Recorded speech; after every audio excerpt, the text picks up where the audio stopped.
Good evening and welcome to The Real Study with your hosts, MrSniDBitS. So like two teams with that movie, it seems like either people love it or they hate it. Okay, I do too. I do too. BlackGirlMarvel. I cried laughing. That was hilarious. Tylermakesfilms. It's meant for us to kind of contemplate. Like, I don't think his response to me is completely appropriate. Like, it makes sense that he would react that way. Allthemoviethings. I think the thing why I enjoyed it more too was the fact that we were going to talk about it from this perspective. The pre-review with Biggie. The pre-review is where I tell you about upcoming movies coming to movie theaters and beyond. And me, the Real Study movie voice guy. I probably would have been in love with this movie as well if I had watched it earlier, like when it came out, or maybe right after. Let's go to the poster wall. Good evening and welcome to The Real Study. My name is MrSniDBitS, and as always, with me to my left is BlackGirlMarvel and Tylermakesfilms, but no all the movie things tonight. He is off in Thailand doing great works, so we'll of course see him when he gets back. In his place this evening, we have Lieutenant Commander Ray, who has been a guest on the show before. She is our resident Star Trek person who knows just about anything you could ever want to know about Star Trek and can guide you if you'd like, but is also expanding to just watch great movies with us, and we're glad to have you. Tonight, we also have a special guest, Samosas and Popcorn, also known as Pooja. She's actually one of the many TikTokers in the big TikTok community that we all love so much.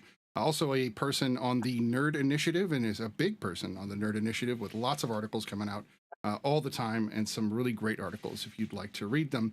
We're going to go over tonight the Slumdog Millionaire, Danny Boyle film from 2008, Life of Pi from 2012, and then the new release Green Knight, which I think came out 2 years ago, and that's, of course, an A24 release. But before we get into that, as always, BlackGirlMarvel has her announcement about social media, and I'm going to leave that to her. Yeah! What's up, everybody? Welcome to The Real Study. As always, we would love it if you guys would follow us on all social media. We are on Twitter, TikTok, and we're here on YouTube as well. So if you're here enjoying us, please give us a good old thumbs up. Hit that bell to be notified so you don't forget that we have shows every Sunday, 6 p. PST and 9 p. EST. And if you don't know what PST and EST is, look those up on Google, okay? And if you want to join The Real Study and request a movie or anything like that, you can join our Discord. We are super friendly. We're working on getting some movies up there so we can all venture and join in on watching some films together. So come join the Real Study Discord, follow us on all social media, and you never know. We possibly will give you a follow back. I'm just saying. There's a good chance. There's a good chance. That said, we're going to move over to the main wall, and we're going to say hello to everybody and ask, how has this week been? Has everybody had a good week? All right. It's been a great week. I like it. Okay. It rained a lot. It did. Cold. It's been snowing up here a lot. It's snowing in Michigan, but it's Michigan, y'all. I'm pretty sure y'all do. We Michigan don't get snow. Portland was shut down completely because of 5 inches of snow or something like that. So I'm going to work in 5 inches. So I don't know. Wow. I do a side gig kind of thing, and I had to do a grocery order, delivery service. And I was sweating in the store with my coat on. And when I got in the car to go deliver it, I was I'm putting my air on. At this point, I'm going to sweat my face off. So yeah, it was hot today. I don't blame you. It was almost 55, 60 degrees today. I'm with you. That's hot for me too. I totally get it. So we do have our special guest with us. And of course, we want to highlight what you do as a TikToker, as well as tell us, of course, more about the Nerd Initiative. I'm going to just let you tell us about what you do, why you love movies, why you rate movies on TikTok and such. But go ahead. Yeah, so my name is Pooja, and I have been watching movies for as long as I can remember. Early days with Disney movies, Jurassic Park, The Mask. And I don't think I ever realized that I have such a deep love for movies until maybe about 10, 15 years ago. I recently started doing movie reviews about a year and a half ago, and a lot of it just kind of came about because I was seeing a lot of the same perspectives when it comes to movie reviews and movie opinions, and I was like, let me just go ahead and mix it up a little bit. Let me throw my opinions out there. And it just became this thing of, I really like to write, and I am now able to write about the things that I love the most, which includes movies. I've also expanded to discussing a little bit about TV shows, things that I'm watching, on a weekly basis. So it's been really fun. I love being able to be a part of a community that loves movies and TV as much as I do, and just, making friends. So it's been quite the ride for the last year and a half. I have a question for Pooja. Snitty, say something. I can't hear you. Well, I thought you were calling him out, like, say something. How about now? There it is. There you go, buddy. There you go. I just want to ask Pooja, are those katanas behind you? Some of them are. They're mostly my husband's. Yeah. Okay. So it's like different, But they're like still anime. cool, Yeah. Regardless. But you're married, so you're one. So those are yours. Yes, those are Oh, also yeah. mine. The we, right? Those are ours. Yes. The we, yeah. Those are clearly Ours, mine yeah. when I need them. Right? Yes. Oh, okay. I just thought that was dope. I didn't notice it before, so I just want to ask. No, for That's sure. an indicator that we would all have been friends in like high school for sure. No, for sure. Definitely. So you're definitely in good So you want to company. come over and see my katana? Everybody on this panel is obsessed with film on one level or another, or television on one level or another. And I think Ray is a little bit of both, because her world kind of blends into both very nicely. And I'm almost jealous of that. I wish that was my passion, but it's getting there. I am watching Picard, just putting it out there. Season 2. I digress. I feel like Ray's like super proud about that though. She's like, yes. No, I'm excited. One person at a You time. said you She's started watching Picard. Are you into season 2 yet, or you haven't started season 2 yet? I'm on episode 3 of season 2, so I'm well aware of the story dynamic and everything that's happening in season 2. Not the plot points that are going to get me there, but where we're headed. But yeah, absolutely. And we, of course, can talk about that. I would love to have another Star Trek episode. We'll get to that. That said, we're going to go right into Slumdog Millionaire. And it is, like I said, a 2008 Danny Boyle film.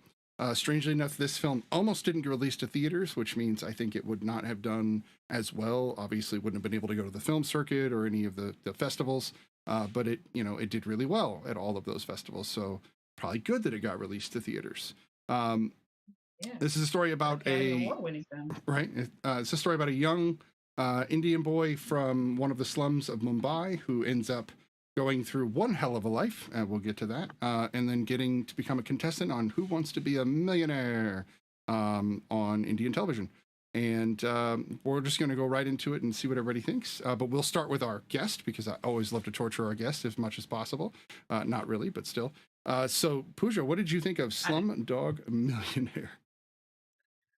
So this is a rewatch for me. I just watched it a couple days ago, and I don't think I remembered a whole lot about the movie, and so just rewatching it, it's definitely still such a great movie from when I initially watched it. I loved the way that they tell the story. I know that it's also based off of a book, I think, called Q&A. So that's a movie that I've never seen. That's a book that I've never read. So I don't know if they adapted it pretty well, but I feel like just the way that they tell the story is so well developed. And it's definitely in flashbacks. I think that's the part that I love the most, is that you're just constantly linking, every single aspect of the present to his past. And it's just, there's so many beautiful moments that it's so authentic. I don't know. I really loved it. I definitely think that there's some things that they could add on to, especially with like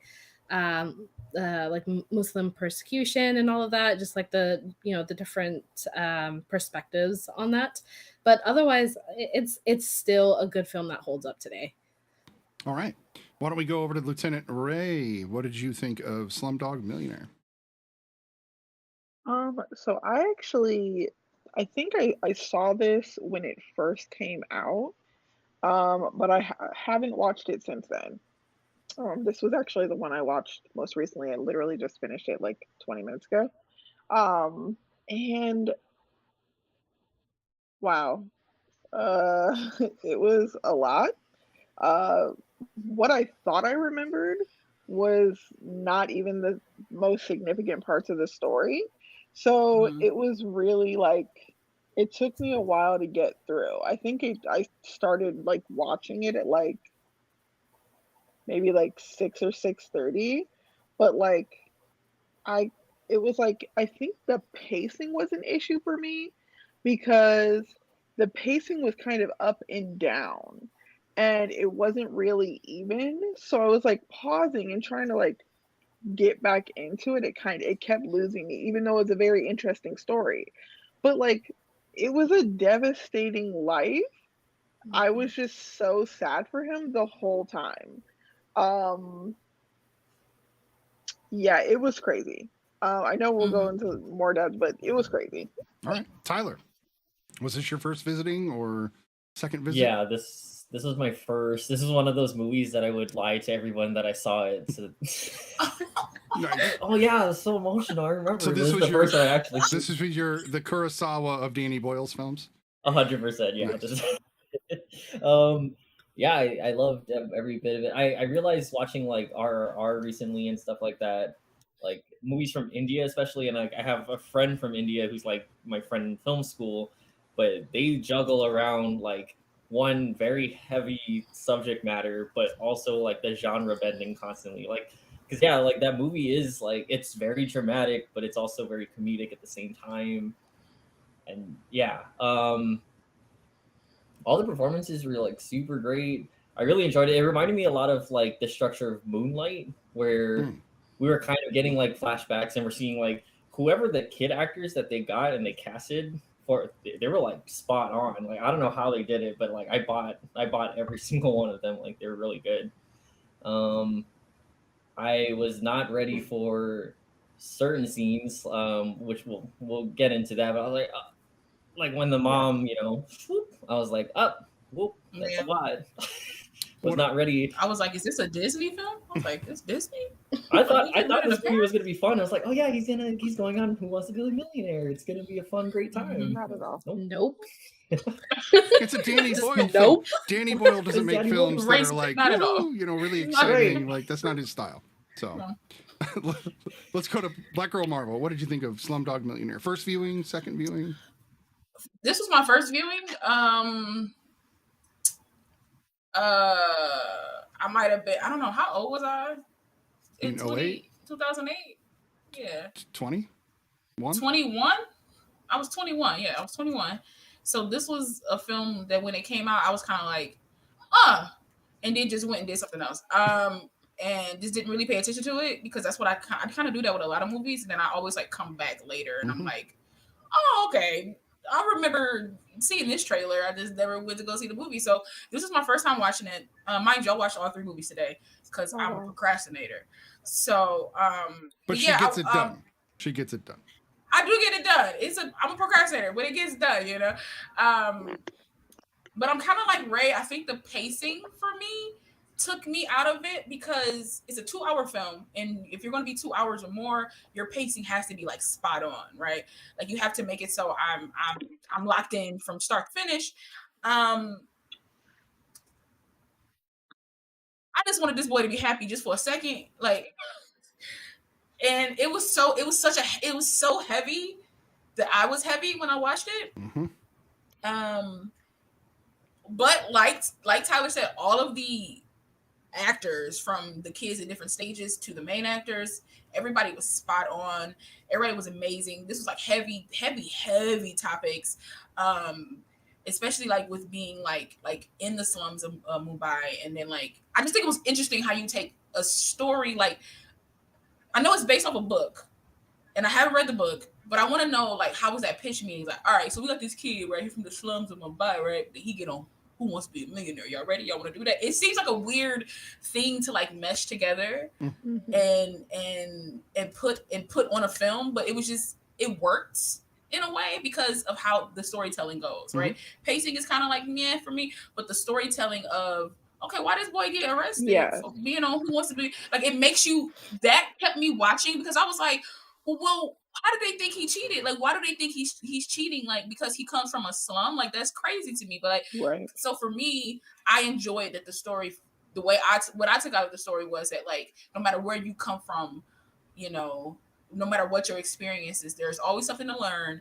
and you can always go further than what people tell you. Like that's kind of like what I took from it, and I could be wrong, but that's what I took from it. And I thought for that storyline was beautiful, but this was a lot to watch and a lot to get through. You are not wrong. So yeah, you are not wrong. So this what about you, Snitty? This is my third viewing. I actually watched this movie 2 times, both in college, both for classes. And so I had to actually break this film down and analyze it and get very serious about it. Good, because it's a serious film. But watching it again today, I started to kind of pick up on some things. I think the pacing matches the pacing of Who Wants to Be a Millionaire, where it's like a lot and then there's slow, drawn out moments to make the anticipation happen. And that's the pacing of the entire show. So the movie kind of had to match that because every question is his explanation of how he knows that answer. And this is actually going back to something that BlackGirlMarvel and I, back to the beginning of when we met, we use the word kismet because we constantly have these things in common. I'm also the kind of person who will see a movie and go, that's interesting, and never go back to watch it for years. And then when I do, I go, why didn't I watch that movie?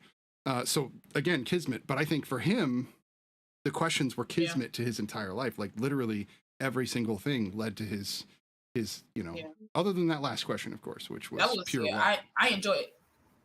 I enjoyed that though. Yeah. I enjoyed that aspect of it. That it was just like every question informed us about him. Like we pretty much watched his life through question. Right. So like I enjoyed that. Like to me, it's an innovative like storytelling, a way to tell the story. So like for me, I was like, that's pretty. I was like, okay, they're gonna ask some questions. I'm like, oh, okay, how you know what the $100 bill? Like, what's tell me? Like I was so like I was very intrigued by those questions, but I you saying now that it was like matching the pace of Who Wants to Be a Millionaire, I get that now. I still don't think it was a good idea to do it like that way. But I do get it now. It makes there are a lot of movies. No, it is. Yeah. It makes sense now. It makes sense now. My brain is like, oh, it clicks now. Did you guys ever see The Bubble? It's very recent. It was a Netflix movie. It's about COVID, and it was about how these movies, Pedro Pascal and many. It was a ton like David Duchovny, lots of good actors. But it's about how these actors are in lockdown and they have to quarantine for 2 weeks until they can start shooting together. But the movie starts to get out of control because it's still COVID and they don't want to let them go, but they want to. It's ridiculous. The movie is paced like people waiting through quarantine, and everybody hates it because it's paced so slowly. But I'm like, but that's the point. It's kind of I hate to say it, but that's kind of the idea. Some filmmakers. That's why I thought it was interesting seeing like your guys' reactions of like, oh, the pacing, but like I was like, that reminds me of Who Wants to Be a Millionaire. It's just like, give me the answer already, and then they'll cut to commercial break, and we're waiting around, you know, trying to figure out what's gonna happen. And I stopped watching that show after a while as well. I did too. I can handle a 2-hour movie about it though, rather than watching that show. No, for sure. Like I can, you know. But I was like, after a while, I was like, I get it. People want to be a millionaire. I'm good with the show now because, like, I'll just go back to Jeopardy at this point. Yeah. You know. I think the cool thing too is, so Anil Kapoor, who plays the host in the game, he was actually the host in real life for a couple years, and so I think he knows how to like add to that suspense, and so his like portrayal of that character was so spot on that it's like, dude, can you just get to the next question? Can you please move forward? Yeah, but like it Regis designed it, right? Regis was like, we're all gonna wait, right? That's how we're gonna all do it. Yeah, it makes his thing at the end, like when he gets him arrested, it makes that even more. I didn't know that he was like the host at some time. So for him to be like, this is my fucking show, I was like, now that makes like that's even funnier to me now, because it was already funny, but now it's like another layer of funny is on that now. So that makes sense. So there are some shocker moments, obviously, in the film, whether it be, you know, trauma or I would say in one instance gross, and I'm going to put a shot of this up, but when he decides to jump through the toilet. If you will. Oh, I fast forwarded to it. That was the only part I remembered about this movie, and I was like, I just remember people pooping in holes, and like I just couldn't. Yeah, no. I fast was like, oh, this is when that. I'll pass it. I knew immediately when his brother put that chair on the door. I was like, he about to jump into the duty. I was like, he's about to jump in there, and I know because he wants. This is like that's like me and like Chris Evans. I might jump in some shit. I'm like, see Chris Evans. maybe, but you know, He maybe could have not. climbed though. The whole time I was like, he could have climbed. He could have maybe, climbed though, out, no? right? Exactly. I'm with I you felt there. like He he could could've- have. He's a No. but he's a child He's a though. Like, come on, child. I would have guys. tried a He's little not. bit though, like before jumping. No, into He the pool. wanted that was that a signature, though, by right? the time He wanted by it. the time it took him to climb out of there, my man's would have been in the car and he'd have been gone. Right. Facts. He was like, "This is my one shot." Listen, his brother. I wanted to punch his brother in the face since he was a child. Since he Right. sold that Okay. right away, like that was his shit signature. Since he Like sold that was his like yeah. Yeah. he earned that Like, signature. I was like, man, I felt so bad for him. Yeah. I will say, y'all know me. I love character development. And even though we only saw like bits and pieces of the brother because he was a focal, but he wasn't the focal. Right. I do like that you saw that he became like a religious man and that he eventually was like, this is bad what I'm doing. Like he figured it out. It took a lot of trash for him to be doing trash, for him to like figure out that like I've been Is a playing my brother. gangster still a gangster if they pray beforehand? Yes. So Yes. I give him no passes on praying Did he before redeem himself in the end though? No, I'm not giving him a pass for anything he's doing, but I'm saying that like he could have easily kept her there. He could have been like, I don't care about my brother. He could have not given her the car. He could have not given her the phone. Mhm. And then he could have not let her hand go in the first place. Like I'm just saying, like Yeah, that part. Yeah. was set from the gate. He sold a picture. for He let her sure. hand go. Like there But was also- no redemption. But also, he's a child growing up in the same type of atmosphere, and he just took everything in his event. Like I'm not gonna slight anything from him when he gets older because you're an adult, and he could have been way different at a certain point when he got older. When you're a child, you just do the things that make you feel good, that make you feel fun, that put you on top. Because when he was a kid and he yelled at that guy, and then somebody showed him attention, that was it. That was all he wanted was attention from somebody that was like older than him, was grown up. He needed validation in some type of way, whether it was good validation or bad validation. Now, I do appreciate a character arc where like he eventually was like, all right, I'm gonna go out in a blaze of glory, but you go find my brother. It doesn't absolve him of everything that he's done, but it does show that he has a bit of a conscience, even towards the end. And I do like that in my character development. Though. I'm sorry. He died. No, though. please. I was cool with that. We're allowed to Yeah, disagree. I'm There's nothing wrong with sorry. that. No, yeah. Nothing wrong with that. Oh yeah, there's like no problem. I get the idea of what they were trying to do, but sometimes the villains in our lives are just villains. They don't get villains, redemption respect. arcs. And his brother, he was consistently the thumb on his neck at all points. He was never going to let him feel any relief.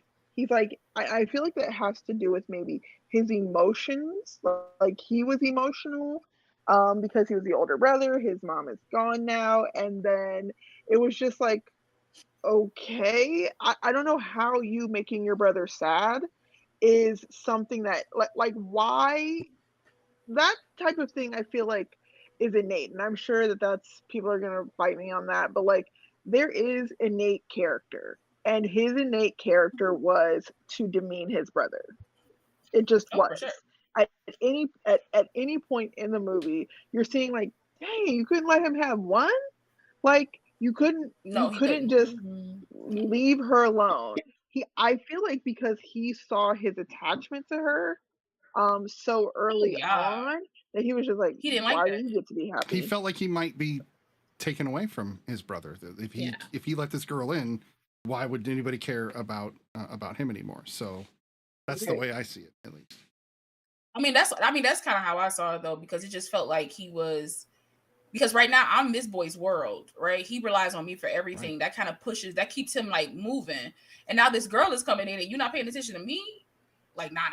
We can't have that. Even after he had just sacrificed that potential PowerPoint that he did get later by saving his brother's life. And yet, yeah, I see. Listen, he owed him one somewhere, and it had to be at the end because that boy had to die. I don't care what nobody said. He had to die. There was nothing else he could do in this story but die, because and then he died in a pool of money like he was Scrooge McDuck or something. I was like, all right, bro, if that's the way you want to ride out. He ruined a lot of that money by getting shot through it. He too, did. so. And that's what I was thinking. I was like, he just soiled it. Like, what are you going to do with that money now? Like, you got blood on your money, literally. You rinse it out. and you hang it up to dry. I'm not saying that from personal experience, but I'm just saying that I said I'm not saying that from personal experience. Hilarious. not at all. Not at all. But you just rinse it out and you Join us on hang it the up to real dry. study on And it's, how to you know, rinse out your blood money, and we'll explain it in detail. you know, Right. just saying, you know. Cell phone wallet and keys did show up in the chat. Hello, sir. Good to see you. Thank you for showing up.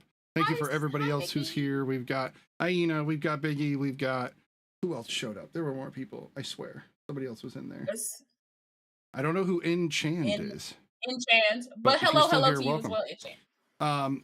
Yes. So this was, I think, the biggest success Danny Boyle had up to this point. Of course, it's the same director that did 28 Days Later, which is like the artistic zombie movie. And people will argue with me whether or not those are actually zombies. That's a different discussion.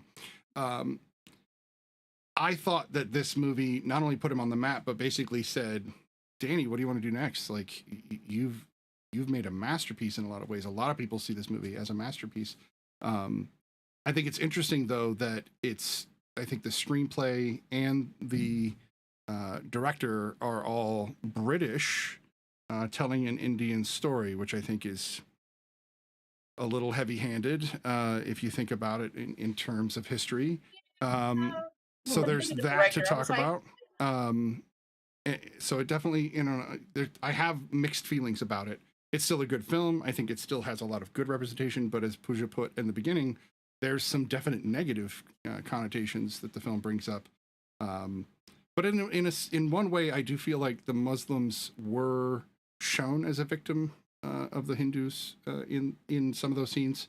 But it's not completely my place to talk about it. But I definitely think that it was interesting to see, and we're going to see the same thing with Life of Pi, where we have a Chinese director directing a film about Indians. And it's just interesting the leeway we gave to this kind of stuff before now, where we're finally like, hey, you know what? Let people direct films from their own culture and let them take care of their own considerations. And as a white guy, especially now, strangely enough, the only white person on the panel, I think that's the first time that's ever happened on The Real Study, which is awesome. But it also makes me realize that there's so many white films we don't need anymore. We've got plenty of representation. So it's interesting to still see. You'll stall y'all out for another 100 years. You feel me? Y'all good for a good 100. Yeah. Yes, no, exactly. We have so many that it's not even funny. Like, I can go find any movie I want that will represent any version of white history that I could imagine, and it's just there for me. And I, isn't that wild? Like, that's true. And so it's just like, wow.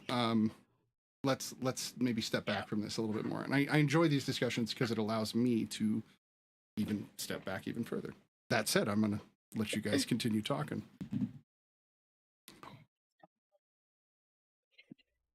BlackGirlMarvel? I was going to say, she usually picks up the slack there, and she didn't. So. I do. It's fine. I felt it. That's an improver in me. I'm like, yes, and. Yes, and.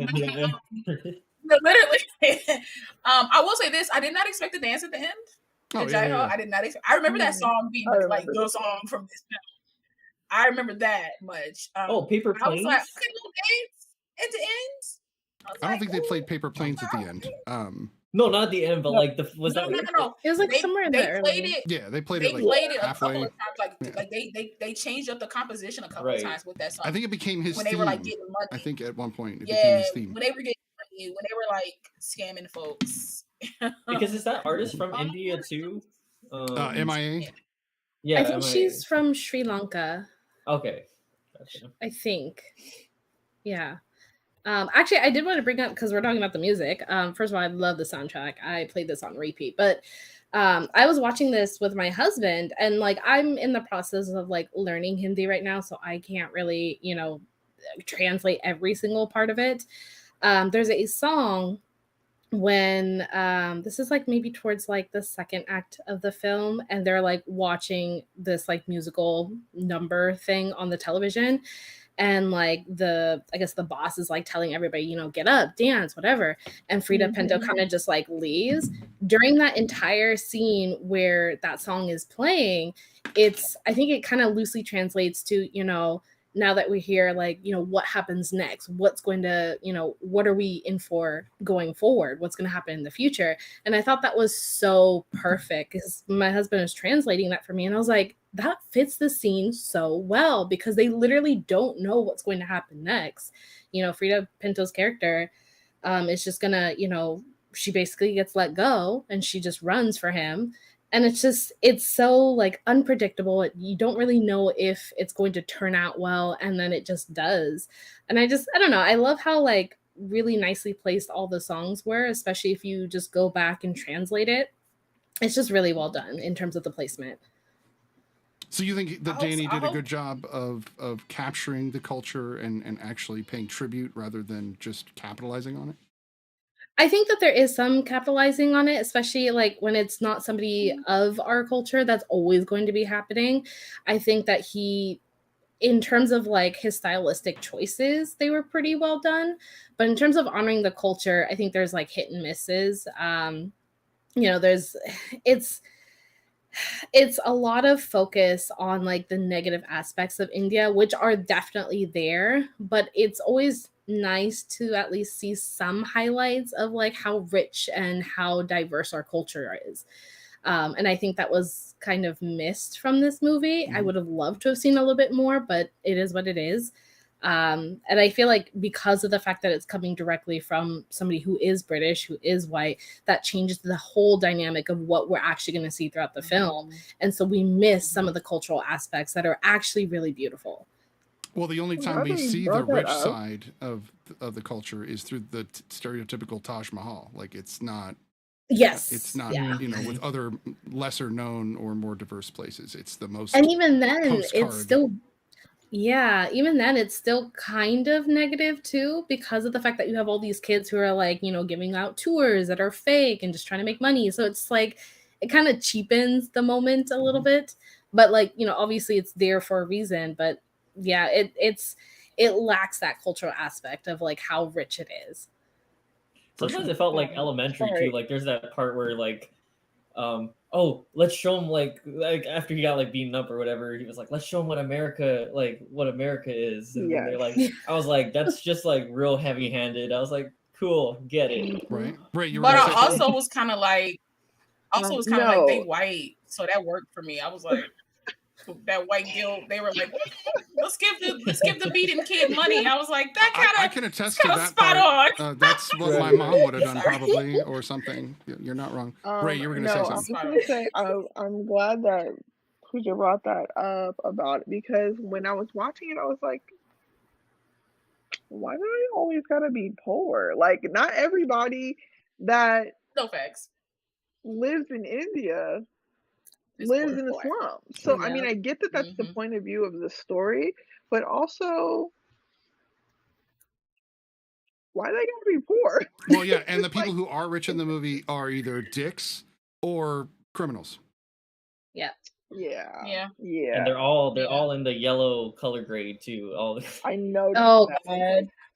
I was trying to forget about that. I was really trying hard to forget about that. Yeah. Why is everything yellow? I was like, we're in India, guys, because they're telling us. Because it's yellow. You get it, right?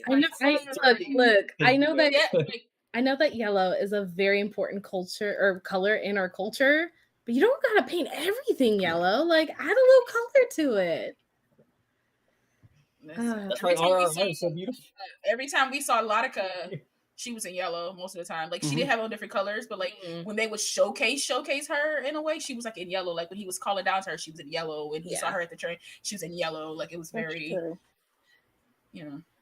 yellow is like my favorite color. So I was just like, I kept seeing it. I'm just like yellow. I think I'm going to show how uncultured I truly am here. But am I the only one that thought he got the wrong answer at the end of the film? Because I don't think I've ever read Three Musketeers. Well, my brain, being the movie person, was like, oh, D'Artagnan. It must be D'Artagnan. And it's, of course, not. I looked it up too because I couldn't remember if he was the second one or the fourth one. Right.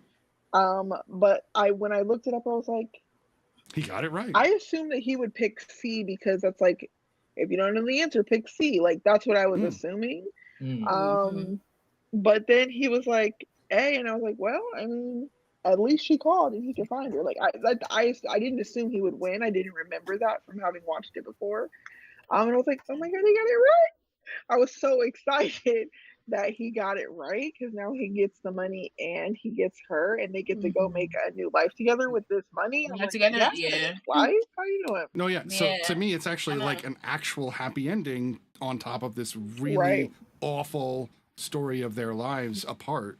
And then we, you know, we don't know what's going to happen, but we can hope, and that's what it's all about, is hoping that good things happen to them. So I was actually going to ask you guys that because I saw some people's reviews on it on Letterboxd saying that like they didn't quite like the ending. It was like predictable and whatnot. But for me, I'm like, you got like this super heavy movie in the beginning. Like it had to end that way. There's no way. Well, what did you want from the, you wanted this boy? Yeah. Did you want this boy that's been through hell his entire life to just keep going through it at the end of the movie? Like, what did y'all want? there's a lot like, of sadistic movie watchers out there. Yeah, they, you know. I mean, kid, I didn't genuinely predict a happy ending. I assumed he might get the answer right. I didn't assume he absolutely would. Like, why would you? Like, he's gonna win. Like, that's not fun to watch. Like, the point of the game, and like we were kind of talking about, is they interlaced his life through the questions, and that's how we kind of found out how he knew the answers. But also, why would you assume that he would definitely win? Like, clearly he's had a hard knock life. It would be as simplistic to write a story where he didn't win, but she called. Like, one of those is a positive, but to get both in the end, I would never have solid. I thought they were gonna go with he was gonna answer wrong on purpose because at that point he's like, I'm rich in like family, friends, and like I found the person I'm in love with. And he did that earlier. He did the D when the guy told him the B on purpose. Or we assume he knew the answer. That he figured that guy out, and that's why he did that. Well, he'd already talked shit to him, right?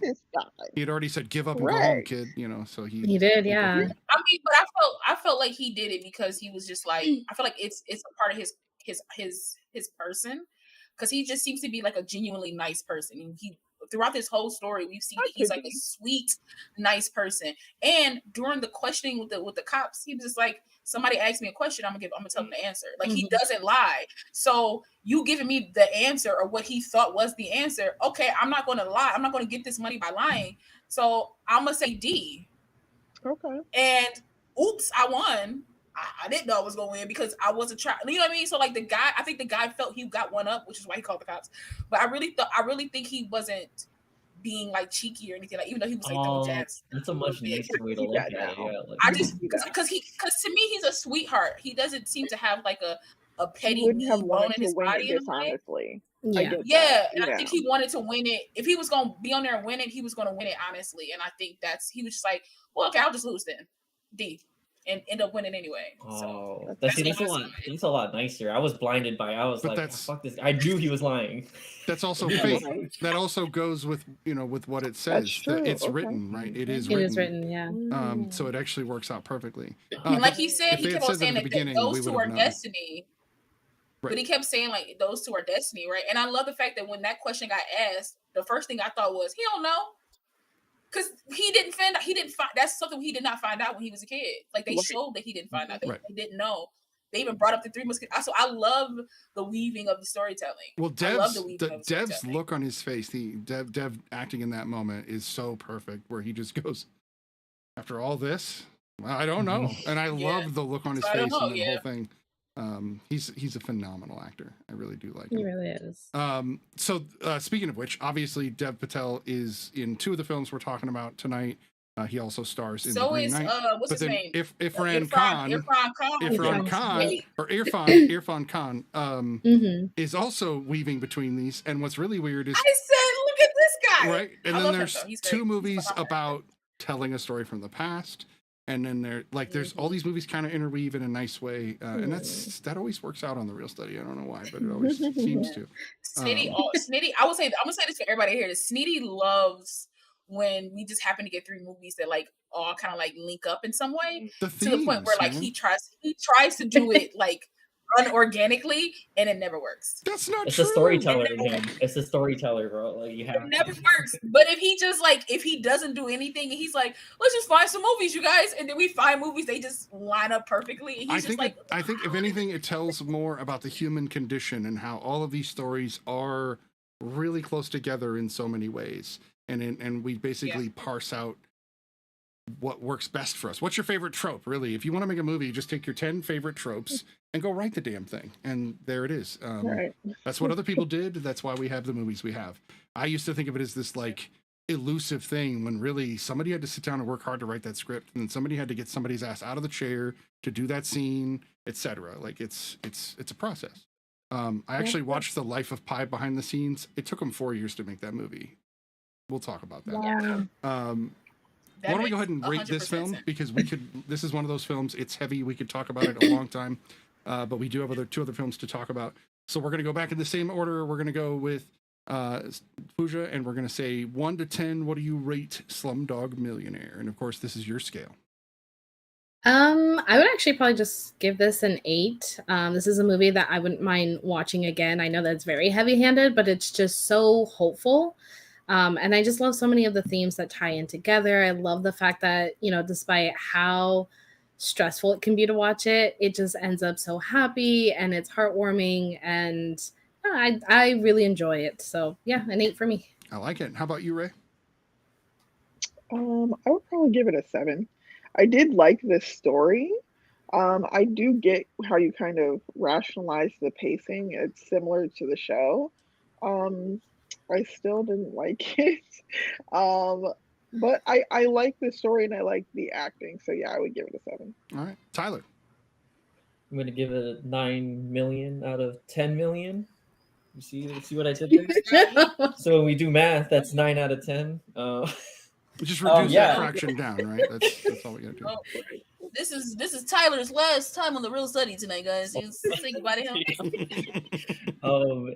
Yeah, I think I also like, because I have a certain kind of relationship with my brother, so I think I related to it on a certain level, like watching this movie too, and like going through all of that. So I think that's why I'm probably a little bit more like into it. Sure. But yeah. All right. How about you, La? I have the opposite relationship with my brother, so I'm gonna give this a 7. I thoroughly did enjoy this film, but again, the pacing just won't remove from my brain. So, but I still enjoyed the actors. I enjoyed the storytelling itself, the weaving in and out.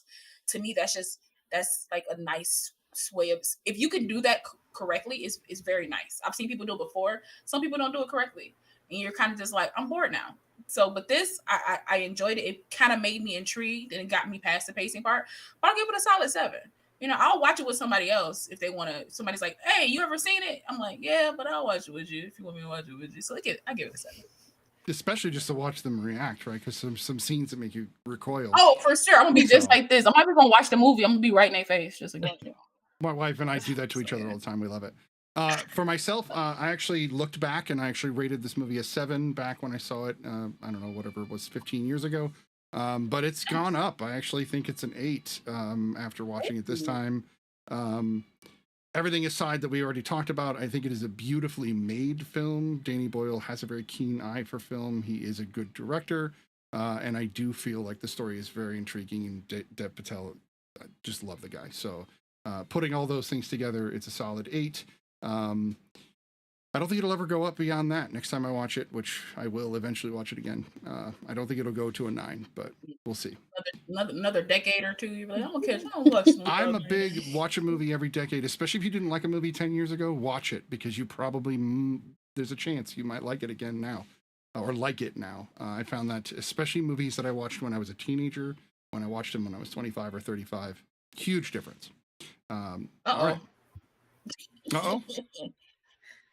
Oh no, I'm just thinking about movies in my head that I could watch. So now we're going to move on to the next film in our series, and that film is The Life of Pi. This is, of course, the film that Pooja decided to watch for this episode. So although I went to you first, I at least want to know why you picked Life of Pi, and then I can move to Lieutenant Ray's idea of what she thought of this film. Yeah. So I actually picked this movie because it's one of my favorite movies of all time. It's something that is very near and dear to my heart. As somebody who's not religious or spiritual at all in any sense of the way, it's I think people find it weird that I love this movie because of the fact that it talks so heavily about religion and spirituality. And it kind of has always given me a different perspective, especially when I just kind of link it to things in my life that has happened. So yeah, I mean, that's a big reason why I wanted to talk about this film because it's just so important to me and I just love it so much. Okay. I like it. I like it. Ray, what did you think of Life of Pi? I loved it a lot. And so, okay, so here's what I kind of thought was amazing is because my brother and he had watched this, I think, when it came out and didn't like it. He thought it was boring. And when I told him I was filling in and that we were watching this, he was kind of like, this is what, like, again, he just was like, I don't know. It feels like it was kind of artsy because they thought it would be like Oscar bait or whatever. And I was like, well, I think that I probably would never have watched this just based off of his suggestion if it wasn't for this podcast. And that would have made me so sad because this movie was literally wonderful. Like, and I texted him after I watched it and I was like, I loved it, but I get if you don't connect with it, you would think it's boring. It's just a storytelling, like it's a story time film, kind of. And that if you don't connect with will lose you quickly. But the kind of him at such a young age being so open to learning about different faiths and how he kind of said that he, like when he was talking to the guy at the beginning, that he had learned about all of these different gods and that kind of informed him on believing in more, like I feel like it's very maybe Eurocentric to think that you can only believe in one God or you have to choose one faith to believe in.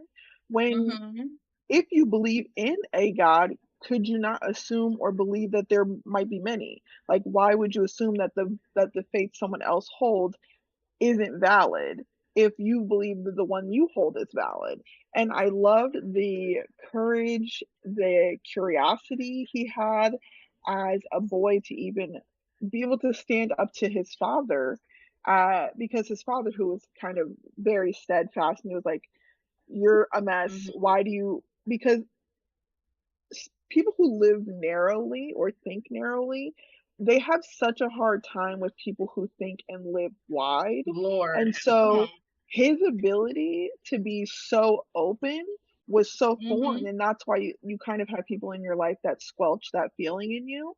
And I loved that, like the telling of his life and the ending. Like I don't want to, like, I know we all have to go, but like the end where he retells the story with the reality, it feels so much bigger when you realize that his faith is what kept him alive. It's not his survival skills, it was his faith that actually kept him alive. I loved it so much. I could keep going, but I won't. And you will. Tyler. So this is another movie that I had told everyone that I had seen, and I lied. I want lied. to see this list of movies you've told people you've seen that you've never seen, right? It's long. It's a long one. Oh, that movie. Oh, I've seen that movie. Okay, wait. So Tyler, can we make a pledge here on the Real Study? Right. That you'll stop doing this. Just say you need to see the movies. And we'll add it to the list. Like, that's the point. It's okay. Forget people's like. Yeah, but here's the thing. He deals with film bros on the level, like, because they're at school. I know, you know, like, but still though. There's a pocket these guys of are time like when I can. Tarantino. There's a pocket of time where I can say, so like you guys will mention a movie and I'll be like, okay, I'm gonna tell them I didn't, and then you're like, I love this movie, it was great, and all of these things. I'm like, I've missed the opportunity to let them know I didn't. You never have. Dip in. Oh, before you say anything, I've never seen it. No, again, remember, Tyler. We know. Killing me. So you are the younger person on the panel, and not in a negative way, but that means you just haven't had enough time on the planet to watch the number of movies the rest of us have. It's really all it boils down to. It's not that you won't or don't have great Some of my taste. favorite It's- movies are older, twice as Right. old as you, Ben. So it's No fine. facts. Facts. I love, love like, that you every haven't seen a 80 lot of these movie that movies ever because we get to existed. really experience them. You know, we get to rewatch them Yes. through your eyes in a lot of ways, and I like And that. I get to hear your guys' takes on it, and it blows my mind every time. Like, did not see that when I was watching it, but cool. Now I know. Like, But listen, Tyler, I'm always with you. 9 out of 10. Sometimes when you haven't seen something, I haven't seen it, and I'm just like, it's just me and Tyler in that boat together. Like, Me and Brian are But he'll like, take- yeah, he'll we've take seen the- it 7 times. Come on, guys. You know. yeah, I know, right? Yeah. Yeah. No. Anyway, what'd you think? Yeah, I loved it a lot, and I like, of course, like the religious aspects of it and all that. But like, I realized, like, just watching the movie, and I don't know if I'm like in a certain place in my life, but I just like love that it's a movie about like forgiveness and having faith in literally anything. And like what you were saying, Pooja, like I love that the ending is he tells 2 versions of the story. And that really is what stories are. It's like, what do you take from it? Like, what version do you Yeah. want to hear that makes Which one sense you to want? you? What Like, you want? Yeah. and I loved that aspect of it. Also, Irfan Khan's, I hope I didn't butcher his name, cry face. Whenever I see an actor do cry face, and like that one got me, I'm crying. Yeah. I was like, Yeah. Jesus. He does the May he rest single in tear peace. too. The It's single tear. perfect. Yeah. How about you, La? He's very good at that. This is my first time watching Life of Pi. Again, I'm gonna be just like Tyler. This whole show, I'm gonna be just like Tyler. Again, this is one of those films where I was like, "Oh, I remember that trailer," and then I just went on somewhere with doing something about my day. So, but this was as a woman who is, I am Christian. I do have a faith. It might not seem like it sometimes, but I am who I am. This film kind of hit for me because it's just. My mom got to a point where she stopped forcing us to go to church, and she was like, "You do what you want to do with church. You do what you want to do. If you want to go to church, you go to church. If you want to go to Bible study, you go to Bible study." Like, she went from a point where it was like, "You got to do this because this is what we do," to being like, "You know what? Figure it out for yourself." You know, and in this film, he had a mother that was like, "It's okay. This is his interest. He has." You might like this, he likes this, there's nothing wrong with that, and she allowed him to kind of like explore and discover for himself, which I think is very healthy for a child that's at that age, especially when they're willing to learn or willing to like see, like go and explore things and learn things, like Absolutely. So to me that hit hard for me, and I was just like, that's refreshing to see, because you don't see things like that. Visually, I thought this film was beautiful. Like visually, I was like, "Well, this is gorgeous." Like just like how they, and I can see why you said it took them 4 years to make this, because just the graphics alone. Because the technology we have now, they probably could have made this in a month. But but back then, like even like it's not that far, but it's still like technology wise, it's like 1,000 years. Like it was just beautiful, and like. I'm happy they took that time, because I don't think it would be the same film if they didn't take that time. All the actors were spot on. Even I love a story where the person survives, but I still get caught up on whether they go survive or not. Like, Yeah, I mean, he's obviously telling the story, so he had to survive, right?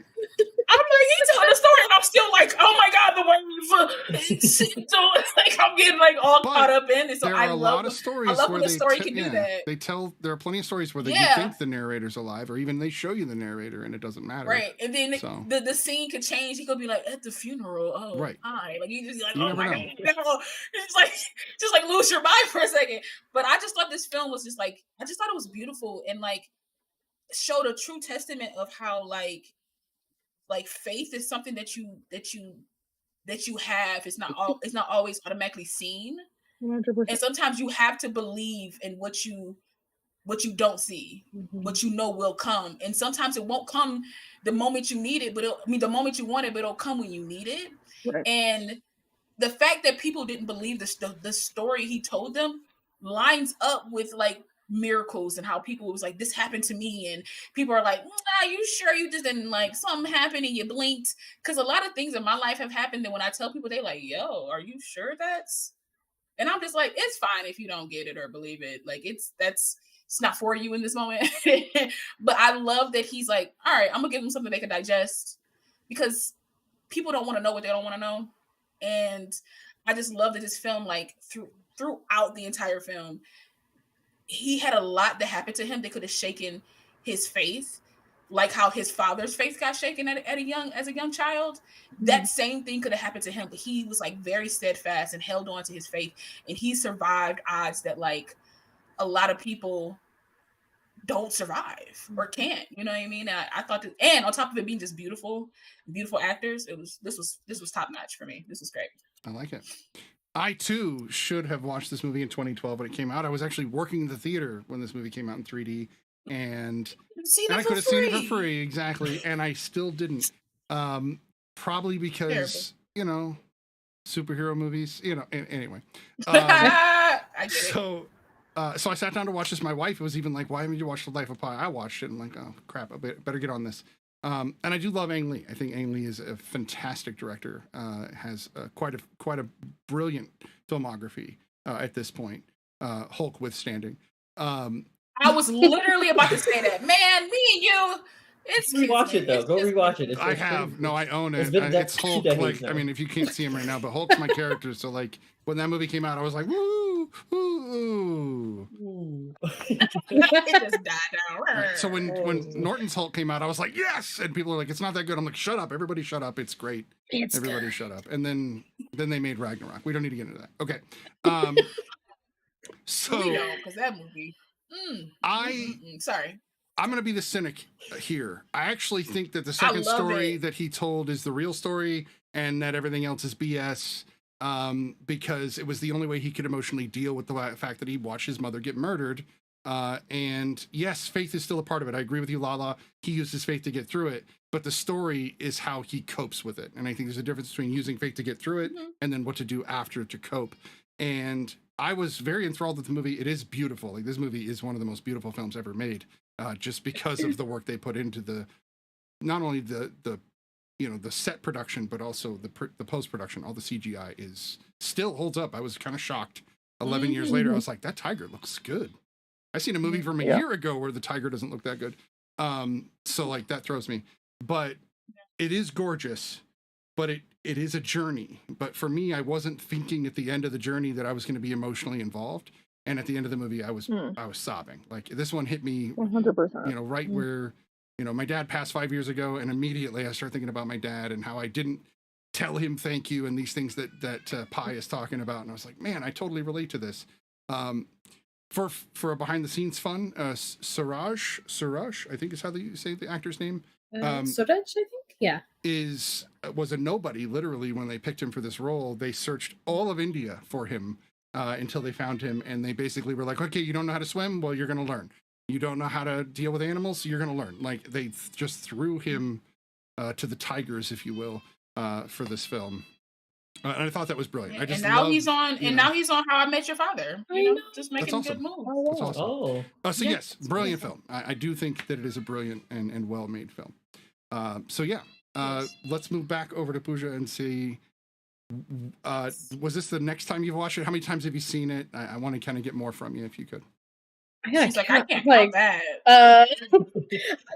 I've actually seen this movie a ton of times. Like I said, it's one of my favorite movies, and I love the fact that kind of going back into the spiritual aspect of it. I mean, I grew up as a Hindu. I grew up with that religion, and I was taught that this is the only way to believe in God. Blah blah blah.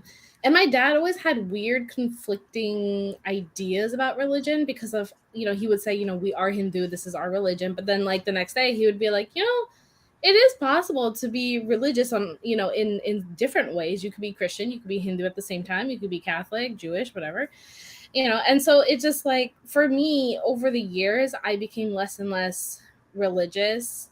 Because of things that happened. And then when my dad actually passed the same year that this movie came out, like literally 2 months prior, like my faith was completely gone. I was like, you know what? I'm never going to be religious. It's still the case now. But I think that this movie gave me a little bit more of a comfort in a weird way. Because even throughout the movie, we see that Pi is in that storm. He's at his wit's end. He's basically on the edge of just giving up his faith. And the fact that he ends up seeing the symbolism of like everything that has happened when he's on that Meerkat Island, I think it just reinstates his faith, and he's like, yeah, I think this is all a message from God. And like I think back then I would have been like, well, that's one person's experience, that's one person's perspective, that's fine. Personally, I don't think that that's, relevant to me. And I think rewatching it every time, I always have a different personality or a different perspective on this movie, to where I start to come to terms with the fact that even though I'm not religious, I understand that this could be a coping mechanism or something to get somebody else through whatever they're going through, and that makes sense. And oddly enough, this I just watched this movie today, and I was actually thinking the same thing, that maybe like the second story that he tells is actually the reality of the situation. And it just started hitting me, and I'm like, maybe this is real. Maybe like the story with the animals was just his way of coping, because it's what he went through was traumatic. It was terrible. And so, having to be at sea for so many days with no one to talk to, how do you try to cope with that situation? So I think just at the end too, when the writer tells him, I think that the story with the animals, with the tiger is better, it gave him some sort of relief and comfort that for once somebody believes me, somebody agrees with me, and I can move on. I don't know. This movie is so well done. I read the book in high school when I was in sophomore year. And I've always loved the book, and I was so happy to see this movie beautifully brought to life. And it's great. I love the fact that Suraj Sharma was an absolute nobody. It was actually his brother who auditioned, Mm-hmm. and then the directors were like, Oh. "Can we just get His brother you was to, too young. Yeah, so they were like, "How Yeah. about I you?" swear it always goes. Right. It always It's goes like always that. like that. It always Yep. goes like that. Well, like family who work in that business. Mm-hmm. Yeah. It's And like for hilarious. him, it was because I've seen interviews and stuff like that. And, it was always a situation where he was constantly learning as he was filming. Mhm. And I think that's such a great testament to like his Well- talent as he's grown. Ang Lee also went out and did everything that he did. So when they went out on the boats, he went out with them. When he went out and sat on the makeshift raft, Ang Lee went out there and sat and drifted for a while to see what it was like. So he actually went through acting class with him, so that he could help watch him develop, and kind of guide him as they went. So like they almost were like inseparable through the 3 years that they were making the film. And it took 4 because a year of the film was all pre-production, which is kind of wild because most films, you don't spend a year on pre-production. I mean, you do if there's a script floating, but not on actually making animatics and like all of that. It took a year of development just to convince them that they could make this movie in 2012 or in 2010 or whatever it was. I think that the faith thing is very interesting. As a person who is more like the father, more rational mind, I'm not a person of faith. Not that everybody, of course, please be who you are. And I love that. That's just not for me, but I still find little morsels here and there that I still can pick, if you will, little bits of philosophy.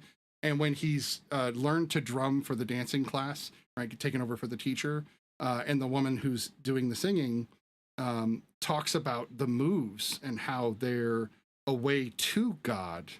I kind of like that, where it's not saying that, it's saying more that you're honoring God by doing your best, essentially.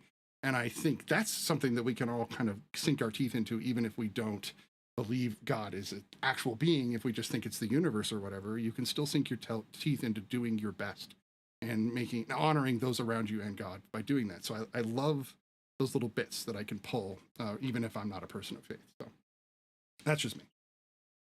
I also just I realized, mean, as a person of faith, I believe the animals. That's just me. No, yeah, for sure. Because I've seen things. Yep.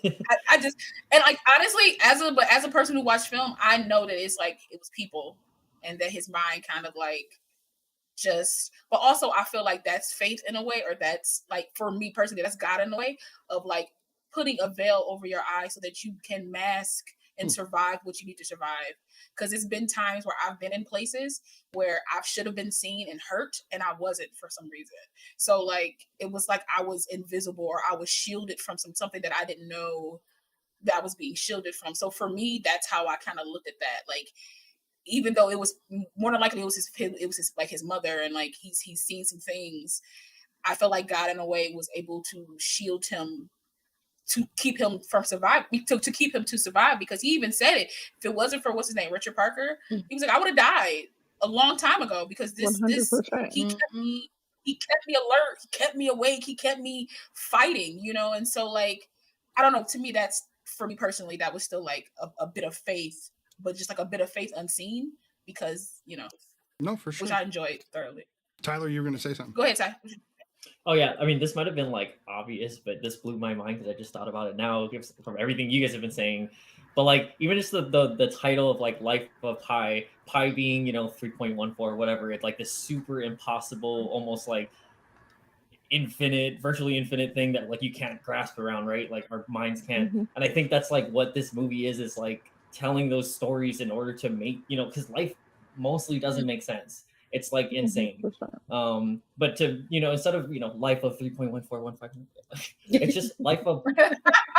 We simplified it like yeah. Like the fade out was amazing. Yeah. Like, no, so I did want to say, like, I think that when he says at the end, and he says, okay, well, the guys from the shipping company or whatever, they want to know what is the real story. Like, obviously the real story is the second story. Like, obviously that's the real story. But it's not different than I forget what Hank's name in Castaway is, but when he's talking to Wilson, like, clearly he's not really talking. He's talking out loud to a volleyball, but in his mind, his coping mechanism was to believe or have emotions towards him, because that was his point of connection. In the story, his rationale was to say, okay, well, this is obviously easier for me to deal with, but if he was only dealing with the facts emotionally, he wouldn't have created or made up in the story that Richard was on the boat with him. That wouldn't have been part of it. That is the faith part. Like, you can mask a certain amount to a certain point, but the fact that and you had mentioned this, Lala, that he says, my fear of him keeps me alert. And as a Christian, of course, I was raised Catholic, but I would consider myself not really denominational now. But that to fear God, because you know the wrath of God, is not different than fearing the viciousness of a tiger, and being able to train yourself. He was training himself as much as he was learning to train Richard, right? To be able to control your faith and learn what it meant to him. It was kind of all of the learning of the religion that he had done up to that point, and then actually putting them in action, which is when he wasn't scared when the second storm came. And he was telling Rick, he was then yelling at God, the storm, why are you scaring him? He's like, why are you scaring him? Yeah. Exactly, because he wasn't afraid anymore. Yeah. Because he was no longer afraid. And that's when he put the tarp back up and the storm kind of subsided at that point. So yeah, I mean, I definitely believe, obviously, that the second story is real. And like you said, Lala, I think that when you've had situations in your life, like, he could have never, I kept pausing to count the tallies, because I'm like, he's keeping his mind sharp, and he read the booklet. Like, all of his preparation and learning, not just about faith, but his ability to learn new things, helped him figure out how to use the still, how to catch fish, and things like that. All of these survival manuals, like, he was writing his own survival. And when he was writing in the book, yeah, I loved it a lot. I could keep going. I like the miniature pencil, the like just the metal, right? I really like that. But like to touch on what Ray said, because like her saying this made me think of some stuff. It's like, it's just like faith-based like stuff, honestly, because like you can really take this, you can really break this film apart if you wanted to do like a master class on like faith and like belief and things like that, because it's one of those things that, like, my mom used to say this to me, and I still like say this in my head to this day, and she's like, you know, you want to be an actor, you want to do these things, you want to be like this person, you want to have this money, you want to have all these things. And she was like, she would say stuff to me like, if God can't trust you with $20, What makes you think he could trust you with 20,000 or 20 million or whatever, right? So like you have to appreciate, or you have to look at what you have in front of you, which is what Pi did, right? Mm-hmm. He had this pencil, he had this book, and he had the things around him. Mm-hmm. So, and essentially, if you are a faith-based person or a spiritual person, however you want to, slice it. I don't want to like, push anybody aside or anything like that. God gave him everything he needed in that boat, right? But it was up to him to be able to use all those things to get him through what he needs to get through. Mm-hmm. Like he put all the food on his raft, his makeshift raft, because he thought he was protecting it. Nope, that didn't work out. Okay, so I'll never do that again. Little lessons throughout your life that you're like, well, why didn't God prepare me for this? He did. He gave you that first wave, so now you know how to prepare for the next one that comes. So it's just like these things. As I was watching the film, I was just like, oh, okay, so he's preparing you. Now the question, your life has been in preparation for this, whether you've realized it or not, right? Because he was learning how to be more himself in this moment than he was with his family. He was learning how to step up from himself, how to protect his own self, and then on top of that too, how to protect somebody else or something else. Right. So to me, this was a lot of growth for a character in a singular place, and sometimes it's hard to do a movie like that because you'd be like, okay, it's just water in a boat. But then you go to Moana, it's water in a boat. And she learned how to become a thief, essentially, and a master wayfinder with a little bit of health and a lot of faith. You know what I mean? So I think it's a great story. I like the combination there. Now, how do you prepare yourself for a flying fish storm? Wild. I mean, if you've ever been around some bats, you duck, man. You duck. You duck. I didn't know that why was, you just sat there and took it. I was like, what are you doing? Honestly, one of my favorite parts about that movie is the fact that his body has scales. Yes, I loved it. I was like, I was like, chef's kiss on that. Whoever decided to put all those, I was like, that's good stuff. Because if anybody has been fishing, the moment you pick up a fish and you put it down, you got scales all over you. I was like, that's magic. That's magic. So there are some other shots. So there's a shot I'm putting up on the screen right now, and it was the shot where the boat was sinking when his parents were on the big ship that sunk, and it shows him swimming past the ship, and that was actually a scene where they actually had to have him dive down and do all of that. Everything behind him is obviously CG, but even the tank itself, where they filmed the whole film, was actually CG. So. The whole thing was blue, which is crazy. They actually dug a huge trench in an airport in Taiwan and built a wave pool, and that's where they filmed almost all of this. Wow. Which is wild, especially when you think about it, just a regular wave pool. It doesn't look like an ocean. So Ang Lee was very like annoyed because he's like, "Oh, we spent millions of dollars on this. How wonderful! It doesn't do what it's supposed to do." And so they had to like rig it up to where it would do swells like the ocean. But it took months, and it just sounds wild. This production just sounds insane, what they had to go through to make this movie. They should have talked to Disney. Them people at Pirates of the Caribbean had the waves down back. You know what I mean? Like, they had them down. That's fair. Would you happen to know, like, because I noticed looking at the movie too, I don't know what the base frame rate was, because it's not the normal like 24 frames per second. It looks like, I don't know if you guys noticed, but like even just regular dialogue scenes, it's smooth. It's a little quicker. Like even how he moves. Right. Like when I know the ship was going crazy, but like even on the ship, I was just like, it seems sped up, or like the pace, like it seems a little ahead of itself. I know, like, not ahead of itself, but it's just like a little faster. All the boat scenes are 120 frames per second. That's why it looks so like kind of. But I guess because like Lee was saying, like the action scenes, like when you're doing action, it works. Like our brains are kind of processing it different. Sorry, that's just like no, that's a good one, and I'm going to look it up here in a second to see if I can find it. But one thing I did find interesting was there are actually 24 shots of the real tiger in this movie. Can you tell me where they are? No. Nope. Wait, say that again. 24 shots of the real tiger. So there's a real tiger in this movie. Whenever he's not moving around too much and he's kind of stationary, that's him.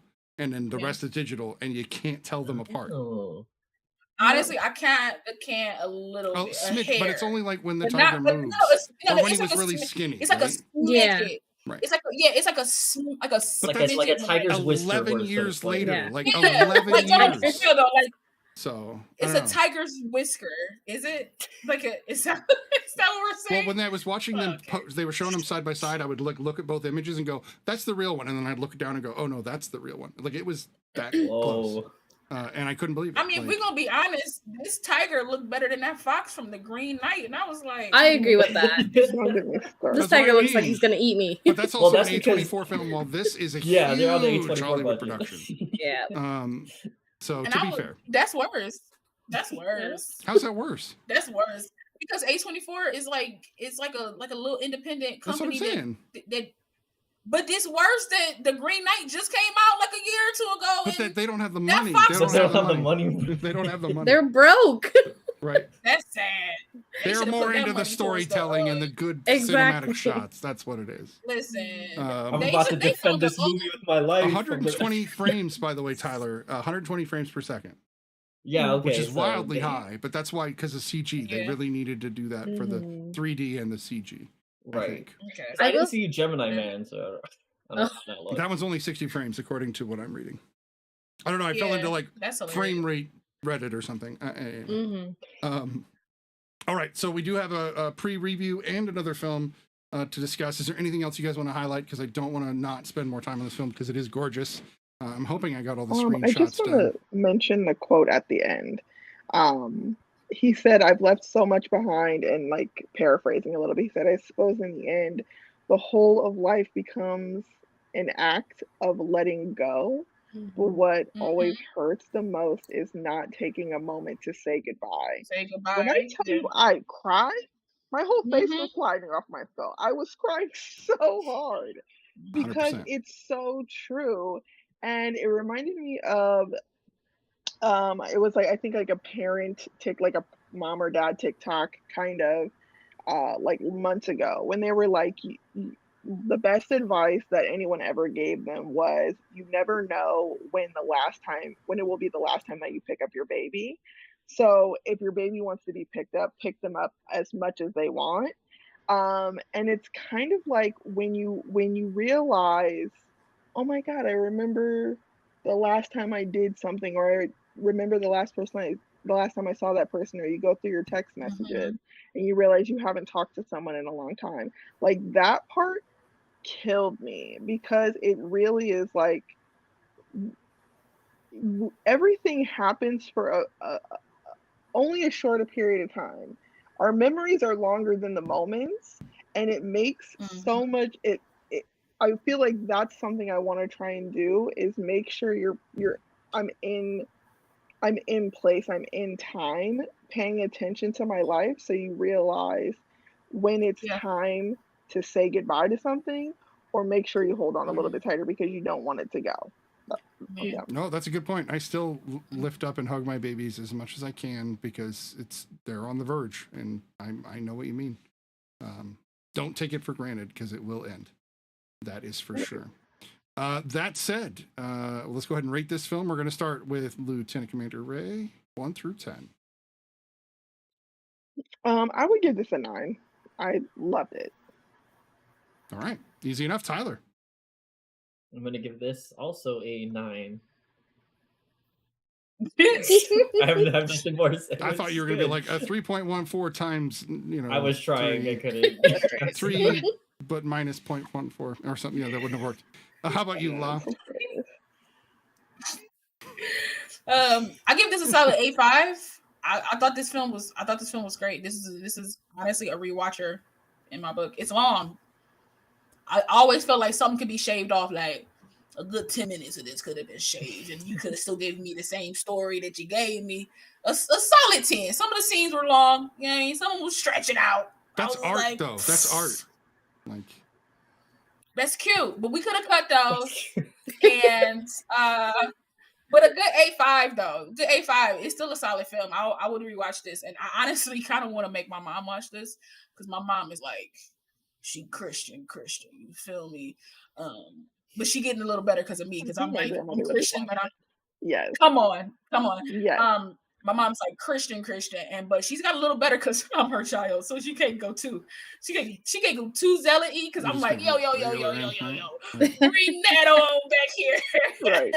And I'm like, this is how God made me, so you gotta come on. So yeah, I'm gonna get my mom to watch this because I think the spiritual undertones she will appreciate more than anything else. Because there's not a lot of spiritual films that aren't mocking spiritual people or religions or anything that's out there. Don't have Kirk Cameron in them. You can just you better come on. Oh my God. Yeah, but yeah, I think she would enjoy this, and I don't say that about a lot of films that I watch personally. So I think she would enjoy this. But A5, go ahead. I do want to hear her rating once you get her to watch it. Pooja, what is your rating of Listen, Life of if Pi? I do, I got you. This is a 10 out of 10 for me. This is like 10 out of 10. I don't know. I feel like this is I actually wrote a paper on this back in high school, and it was like, you know, logic versus faith. And I feel like this is the perfect combination of, you know, having your faith in something while also being able to use all the things that you've learned throughout your life to apply to your current situation, or even just like learning in the moment. Yeah, it's a perfect film for me. All right, I like it. I love it. I'm going to give it a 9 as well. I don't know if it's mostly because I don't know how many times I'll revisit the film. For me, a 10 is something I'm going to watch over and over and over again. But to be a 9 means that you are top of the list, and I love you, but I'm not necessarily going to rewatch it. It would take some time before I would rewatch this. This is heavy. Heavy guys take some time. The one thing I didn't mention that I really did like, I liked how he did have the foundation of being a Hindu where there were already many gods. So for him, he was like, come on, Jesus, come on, Allah, this is no big deal. Just pile him in. I liked that. I think if he was a Christian first, it might have gone very differently because he would have been raised with the monotheistic concept. And then you can't replace the gods. So I feel like depends on the Christian. Sure. No doubt. And it might have worked. I'm just saying because it's so because Christian got so many different slices of pie that you can be that it's just you don't know what you got a Holy Ghost, you know and you got a God, and you got a Son of God, and there's a few. I got they're all together. I know but they're slices of the pie, as you mentioned, right? Slice of pie. No, I meant like religions. I meant religion-wise. There's like 2,500 Christian versions. Agreed. Yeah. So many that I'm just like. I'm just right here with it. I'm like, they argue about individual words. They're like, this word, no, this one right here. That's not what you think it means. It means this. But actually, anyway, I have the word. Right, I have a different word. Listen, listen, there it is. I got it. That said, we are going to move on to the pre-review, which is, of course, Biggie's telling us all the movies that are going to come out this week. So do hang out, and we will be back.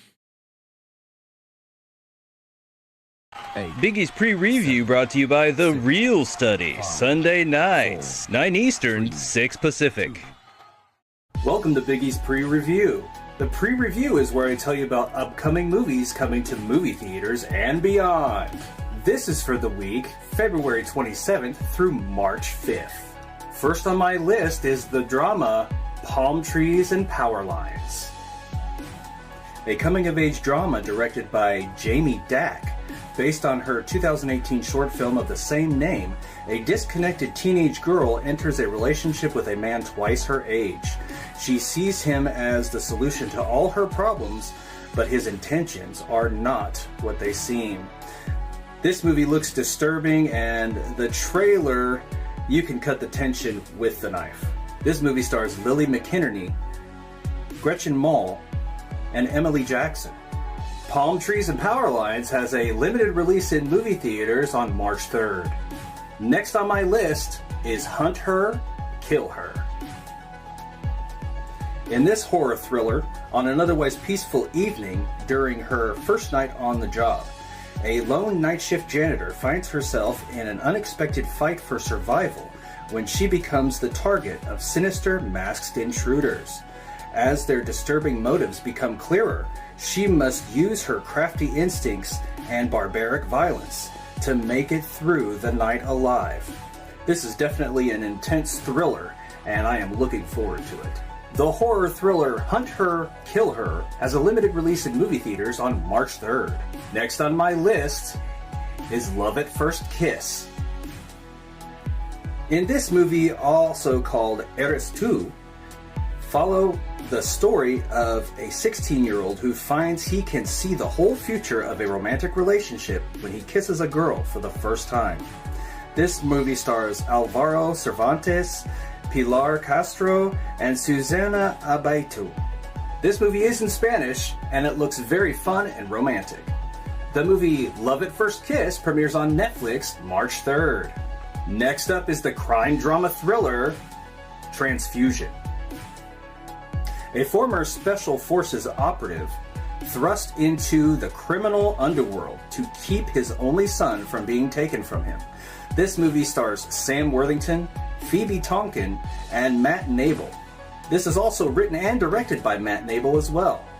Now this movie's going to have some incredible performances, and I can't wait to see it. The movie Transfusion has a limited release in movie theaters on March 3rd. Ready for some comedy? Here comes The Donor Party. Jacqueline wants a baby, but after a messy divorce and fruitless years of online dating, she realizes she doesn't need a husband to become a mother.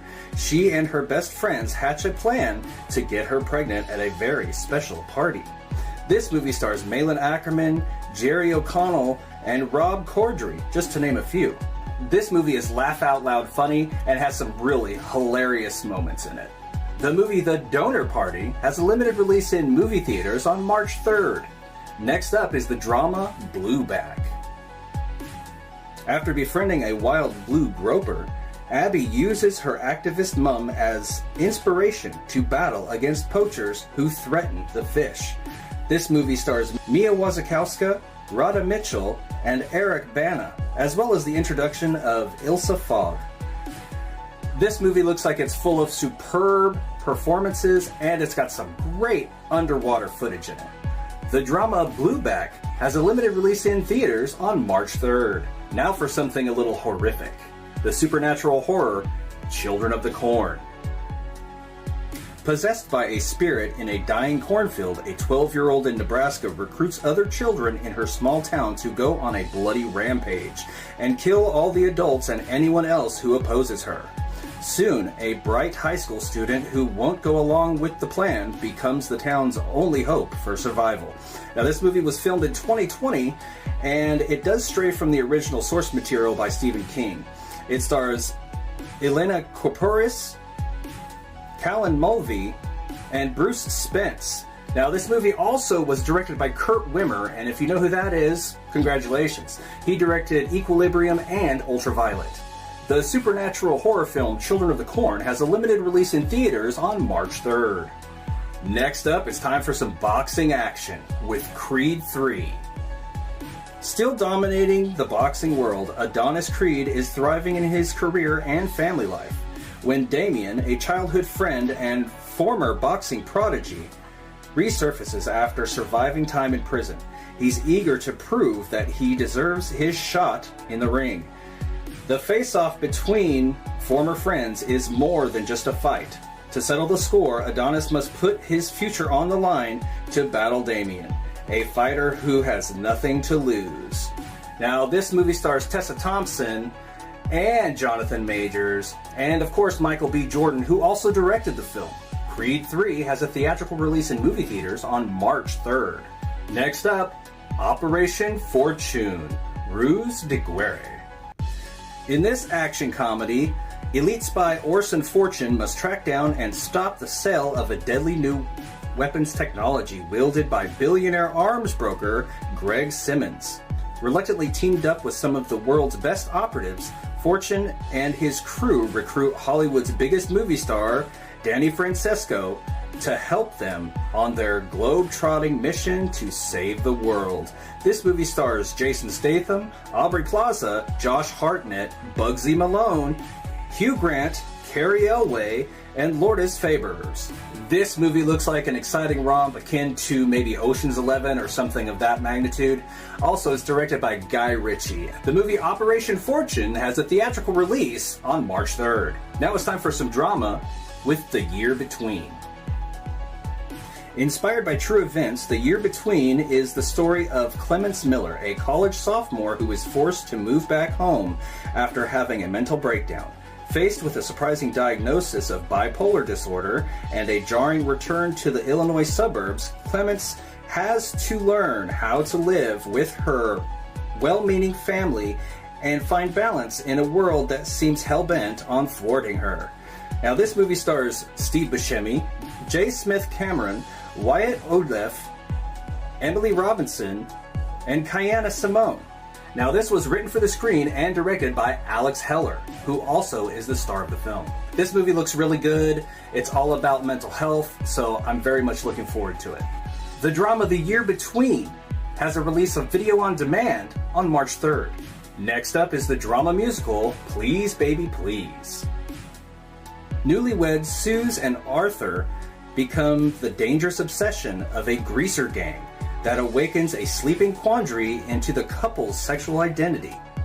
This movie takes place in the 1950s and stars Andrea Riseborough, Harry Melling, Demi Moore, and Carl Glusman. This movie looks like it has a very surreal feel to it, very over-stylized art direction. I'm very much looking forward to it. The movie Please Baby Please has a limited release in movie theaters on March 3rd. And last on my list, but certainly not least, A Little White Lie. In the indie comedy A Little White Lie, Shriver, a down-on-his-luck handyman who's never read a book in his life, gets mistaken for a famous writer who's been hiding for more than 20 years. This movie stars Perry Matfield, Peyton List, Michael Shannon, Kate Hudson, Don Johnson, Zach Braff, Aja Naomi, and Divine Joy Randolph. This movie looks like nothing but fun. I'm always down for Michael Shannon, and honestly, I really can't wait to see this movie. The indie comedy A Little White Lie has a limited release in theaters and video on demand on March 3rd. Well, it looks like that's all for the pre-review this week, and I hope to see you out there. And we are back from the pre-review. Thank you, Biggie, for giving us that pre-review every week. Or, of course, if you guys want to see what's coming out in the next week, we have it live here, and you can see what's coming out, and you don't have to go far to look. That said, we have one more movie to cover, and that is, of course, Dev Patel in The Green Knight, which is an A24 release. Yeah, it's absolutely. I was about as white guy as you can right there. David Patel. David Patel. It actually could be pronounced Dave Patel. Can it really? Okay, that's good to know. Good to know. I'm glad to know that I wasn't way off. That said, we are going to move to The Green Knight, which is a different take on the story of Camelot. It is post Camelot, if you will. And so Arthur is an old king at this point, and all the Knights of the Round Table are. I think somebody's a little happy about Dev here. The Knights of the Round Table are around, but they're all just talking about their old stories, and nobody's really doing anything. And it is Christmas Day, and the Green Knight shows up to basically say, "Who challenges me to a game?" And Dev's character, Gawain, is that how you say his name? Gawain, yeah. Says, "I'll do it," and there we are. And I'm American, so I was like, Gawain. Gawain, I love that. The mess. I love it. That's so great. Because I have heard it pronounced like that in like media because people don't know. But when they were like Gawain, every time they say his name, I was like, I see it. I hear it. That's probably right. But I kept saying Gawain in my head because that's what it is in my head. See, I'm a subtitles person. I watch every movie with subtitles, so I hear what they're saying and then this put it to was what they're hard without subtitles. Yeah, this was hard without subtitles. Come on. So my subtitles stay on, and I'm like, ooh, so does mine. Right. Yes. Can we talk about the title cards? Oh, title yes. Those were were hard impossible to read. Impossible to read. I was translating for my husband, and I was like, "It's saying this," and he's like, "Thank you. I don't know how to read." Well, it was fast too. I was like, "What is this?" Yeah. You're like, "What the hell?" My brain like, doesn't sir, compute that font.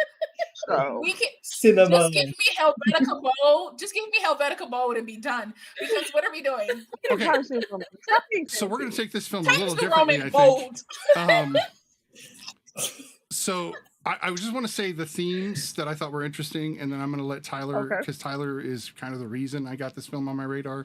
He told me how amazing it was, but to me, this is somewhere between Terry Gilliam meets Pan's Labyrinth meets maybe like a shred of Donnie Darko, and it's just kind of all mashed together in Camelot. And I Tyler, take it away. What do you think of The Green Knight? Yeah. Okay, I do want to preface this by also saying all the movie things also loves this movie. Mhm. All right, He does. Cannot. He's be- like, I'm not alone. I went So- and watched his review. I'm sorry. Go, No, Tyler. please, I'll please. go. This This is an actually off the why I- rails movie. We're a little off the He rails. was It's like, I fine. gotta- This is why I love the movie. It's because like So I went and watched. I was like, I know Brian said he had watched this. Let me see what his reviews. I paused. I go. Tyler, please go ahead.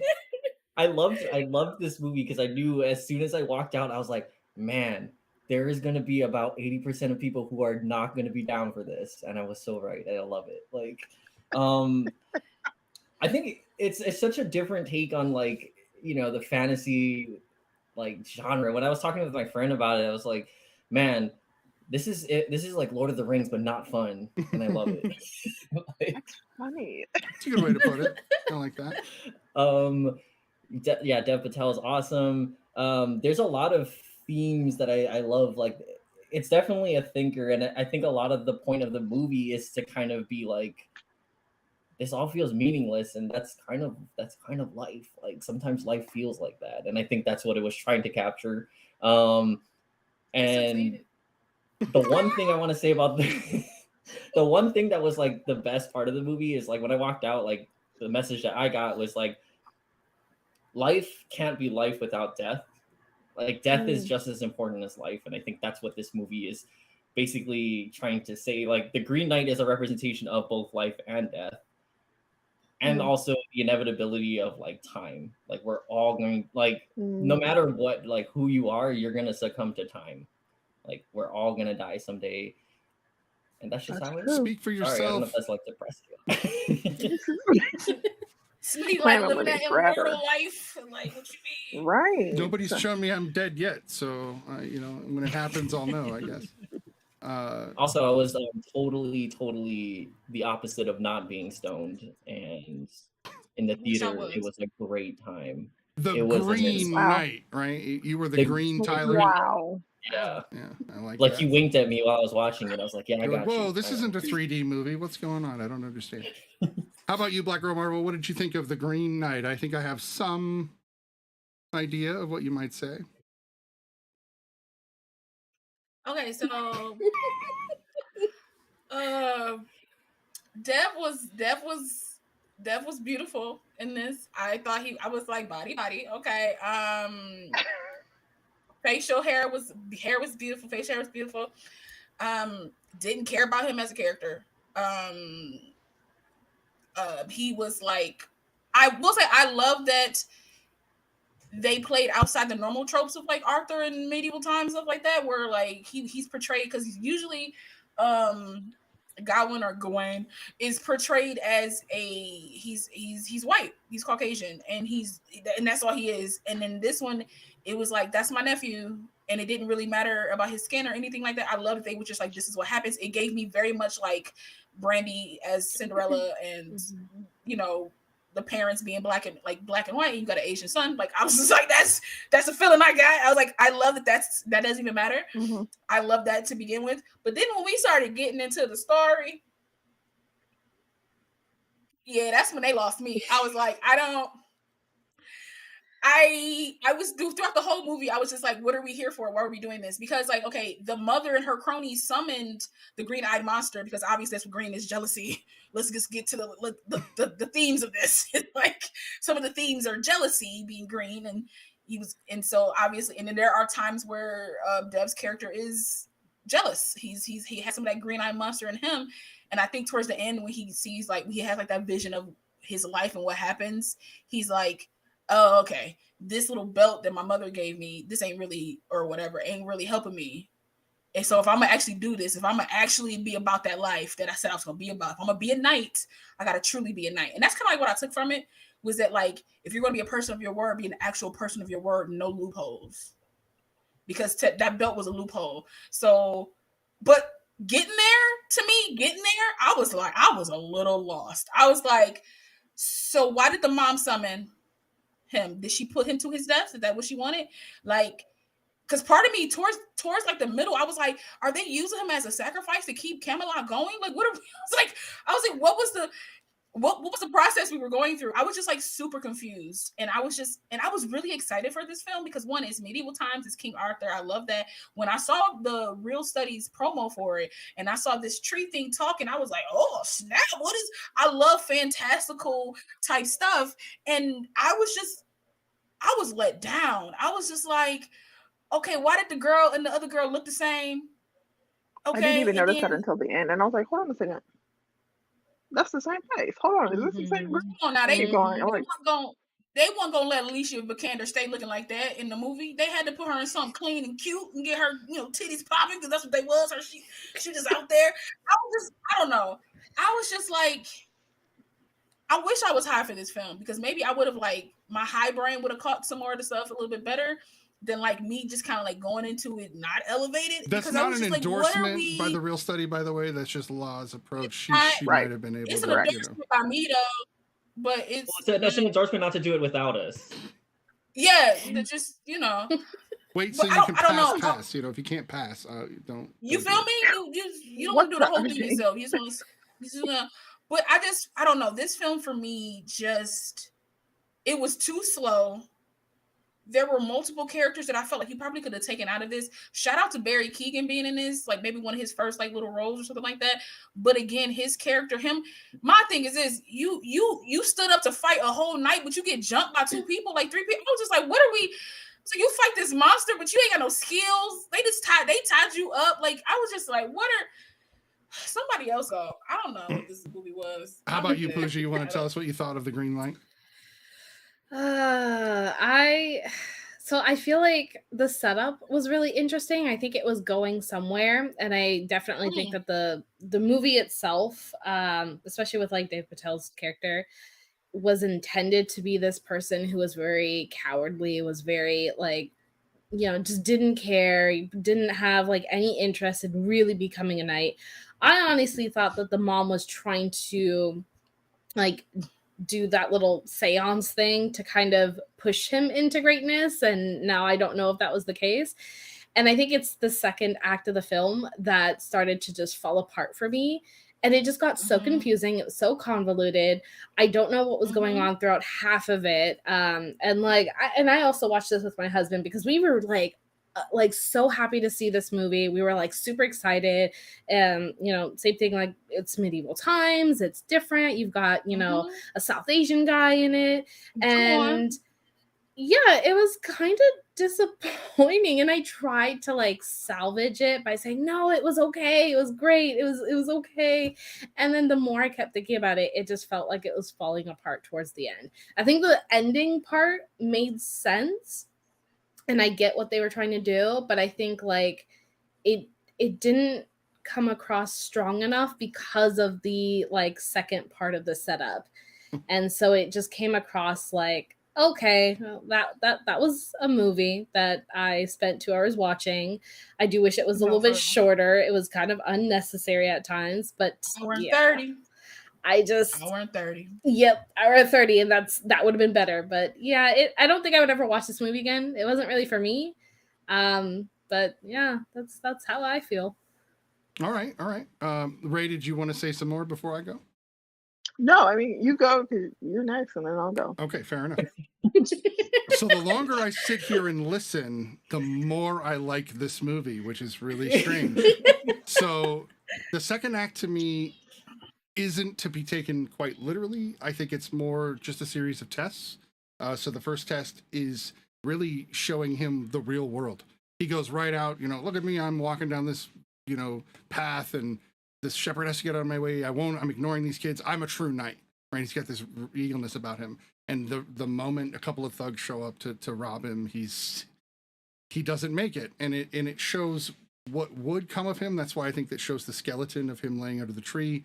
Had he not had this kind of hubris. And I think you are right, Pooja, about his mother. She was setting the stage for him to actually have something to go battle because King Arthur and his knights had done it all. They had subjugated everybody. Everybody was just under their rule, and there was no adventure to be had. So she had to convolute something or make something. And I think it's truly a story about how if you are going to be brave, you truly have to be brave and let go of those childish ways and let go of the past. It's almost like a giant metaphor for when you grow, you let go of your childhood, because he never could. He was in his 20s, still just screwing and drinking and still being a kid, but with adult means. And I think everybody saw that. And I think that's why Arthur even pulled him to his side and was like, "Hey, dude, let's have you sit up here today." And like, if they didn't, conspire behind his back, I would be surprised, because Arthur was there the whole time. And give him Excalibur. Like, Excalibur is a huge thing. And he was like, "Here, dude, cut that dude's head off with my sword." I don't know. The more I think about it, the more I really enjoy it. I think the artistic side of it is where it's losing people, because they're using these beautiful artistic shots to drive home metaphors. And if your head's not in the metaphor, like, you go in thinking it's going to be a fantasy film and not a film you have to think about, then you might not want to, put in the brain power. Because I get it. Sometimes movies that take more of these layers to pull down are exhausting. Like, they are just exhausting, because you have to try to pull back the layers. But I don't know. When I got to the end, I was like, oh, okay. I think it all made sense to me as soon as I saw the ending. Every little bit of his journey, even by being stopped by the Lord and the Lady, they were there as a distraction to keep him from being a knight. So the first one was trying to introduce him to the real world. The second one was the Lord and the Lady seducing him. And then, of course, the third one was trying to show his bravery by shedding the protection, because he wouldn't have died. He would have had his head cut off and he would have lived. That's what we see. So I don't know. I liked it. So what do you think, Ray? You said you were going to go next. It's a no for me. I tried so hard. And I do love fantasy. Like, I love a good make-believe story. And I think when we say that what we're seeing is a simile or metaphor for something else, like, we see that in Life of Pi, they were able to convey that better and use the scenery more successfully than this movie did. Because, yes, I think most people were going in hoping for just like a regular adventure kind of fantasy. But, and this is something I talk about in Star Trek a lot, which is doing the work that the writers didn't do with headcanon, because you kind of have an idea of the subject matter. And so you're like, oh, okay, well, you're interpreting based off of what you know, not because of what they showed. You see what I'm saying? Is you're going in with your own understanding of how these Arthurian tales are supposed to kind of go and what the knight is supposed to learn. But they didn't tell you that. They didn't show you that. They just kind of they made a beautiful movie. And that, like, I was looking up trailers. Like, I paused to go to the King Arthur Wikipedia page. Like, I Googled. I was looking up stuff. Like, I was researching what was going on. I looked up reviews, because I'm like, I can't be the only one that missed this. Yeah. And I feel like I'm smart. You know what I'm saying? Like, I'm educated enough to understand, and I love literature. Like, I love reading, and I used to read a lot of short stories. So the conceptual nature of this is not beyond me. I don't think that they did it well enough. Like, that is part of me.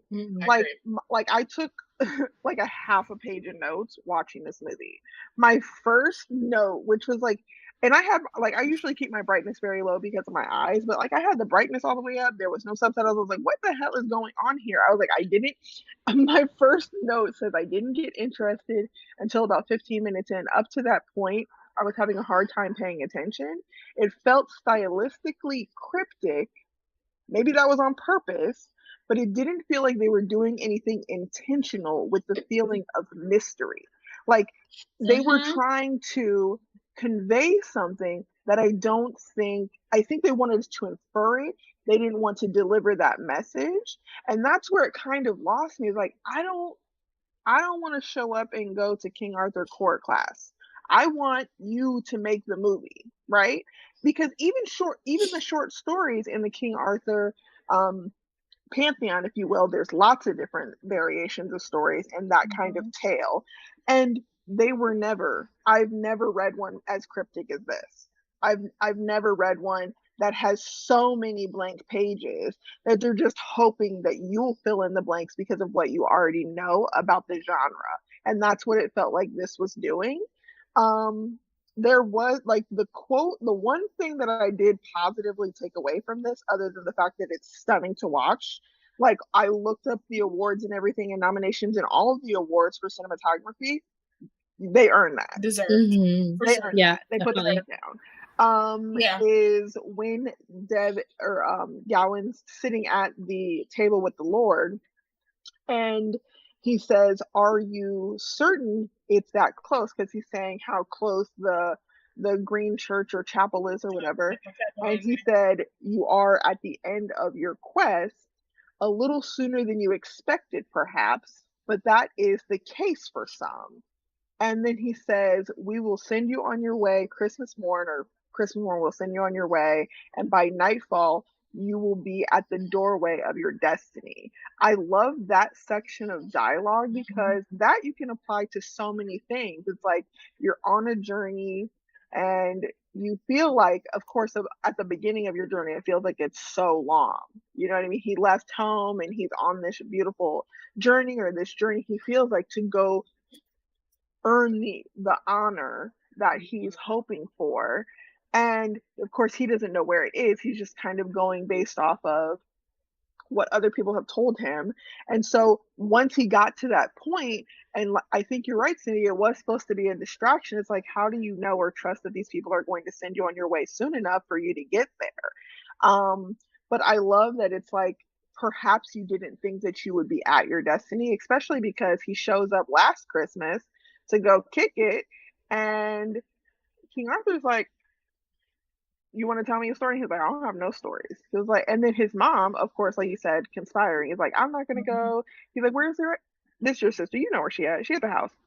So why are you here? What are you planning on doing?" And so, of course, he's the one to volunteer because they're like, that was the one note I was like, does he understand what? Because he chopped his head off. He said any cut. You could have cut this thing on the chest, on the arm, or something. You decided to cut his head off. You know, just Yep.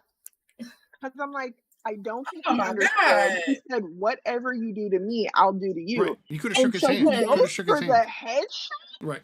Come on, man. Because he has You could've- hubris. He was so full of hubris. He was so full of himself that he was like, I can Right. stand with these knights, no problem. Watch this.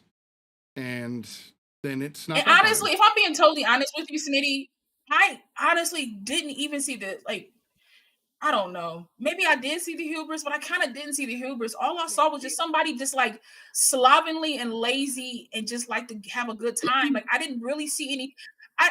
Because There was like, nothing in his character that made me want to drive and ride for this character. Like I Right. didn't see you, like maybe if they would have showed him maybe just a couple of shots of him being younger, like emulating Arthur, maybe Arthur pushing him to the side, like go sit down somewhere. Maybe him with a sword, like watching the round table and watching these knights. And but you jump us into the story with him being like, are you a knight yet? Like it's a funny thing, like because you'll never be a knight. Like it wasn't. They left too much off the table. They left too much on the table. Right. And they could have added a few more elements for a movie to be over 2 hours. You could have added a few more elements to just, I'm not saying hold my hand through this. Yes. But at least make the bridge less There rickety. are narrative points that were missed. I think. See, this is why. Like I said, I feel like we're doing a lot of the filling in of the blank because of the discussion. Yeah. But like the biggest part for me was I understood he was going on this quest to become a knight, to get his honor. But of course you don't want to die. And you know he's actually going to cut your head off. Mhm. So he runs away. He still runs away from the challenge. And he goes home, and I'm thinking to myself, as King Arthur is knighting him, I'm like, did you tell them No, you feel shame for ran him away? in that moment, right? You're like, oh shit, he lies about this essentially. He I says felt he nothing did for his it. character. Right, yeah. That's why I felt nothing for his character. I didn't either. Yeah. that you lie and you get knighted. And then what made it even worse is because, of course, during the movie, we see that she's asking him, would you make me your lady when you become king? And he doesn't answer her. And then you see that he And didn't. She popped out a baby, and he was like, "Yo, take my son. Let's ride out. Let's go marry somebody else, and keep her." And then your son died, but you end up having another daughter. It was just, I was just like, what? I was like, this whole So this is exactly why I said it's Donnie Darko.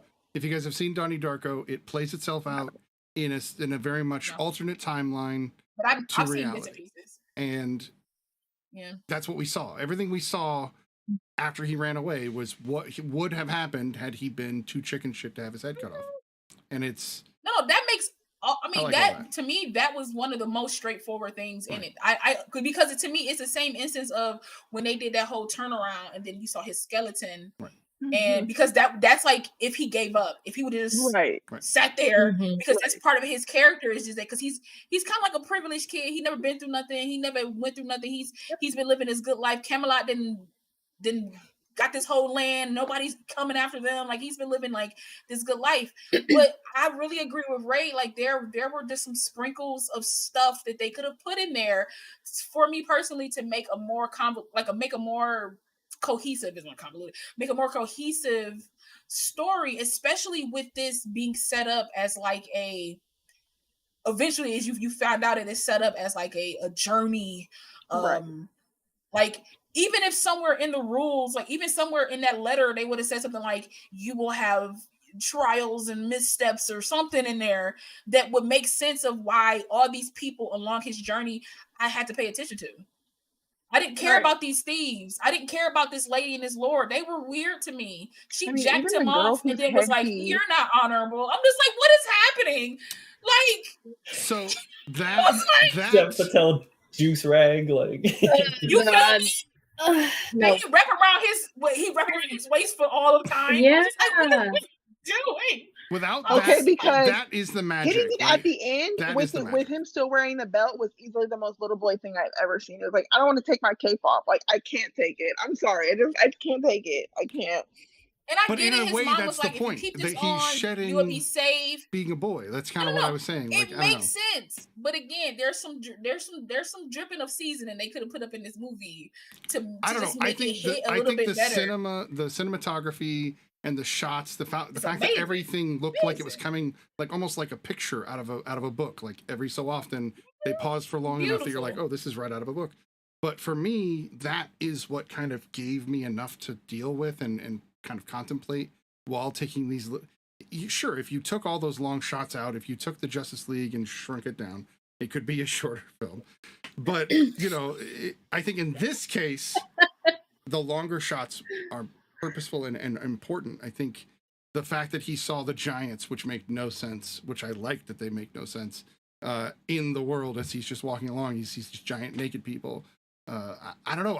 I dig that kind of weird shit. Tyler, you got something to say? Yeah, like I agree with you guys. I agree wholeheartedly, like everything you're saying, because I think if you go to that's like the thing, and like I knew this movie wasn't going to be for everyone because you really have to, and it's not to say like you're not thinking about it in that way, but like you really have to be ready for that kind of movie. Like the advertising definitely didn't help, but it was lies. I think it's kind of like part of it. Like for me, a lot of like again, like what I was saying earlier, like. A lot of it seems like red herrings, right? And constantly like he's dealing with things that like you're like, why am I looking at giants all of a sudden?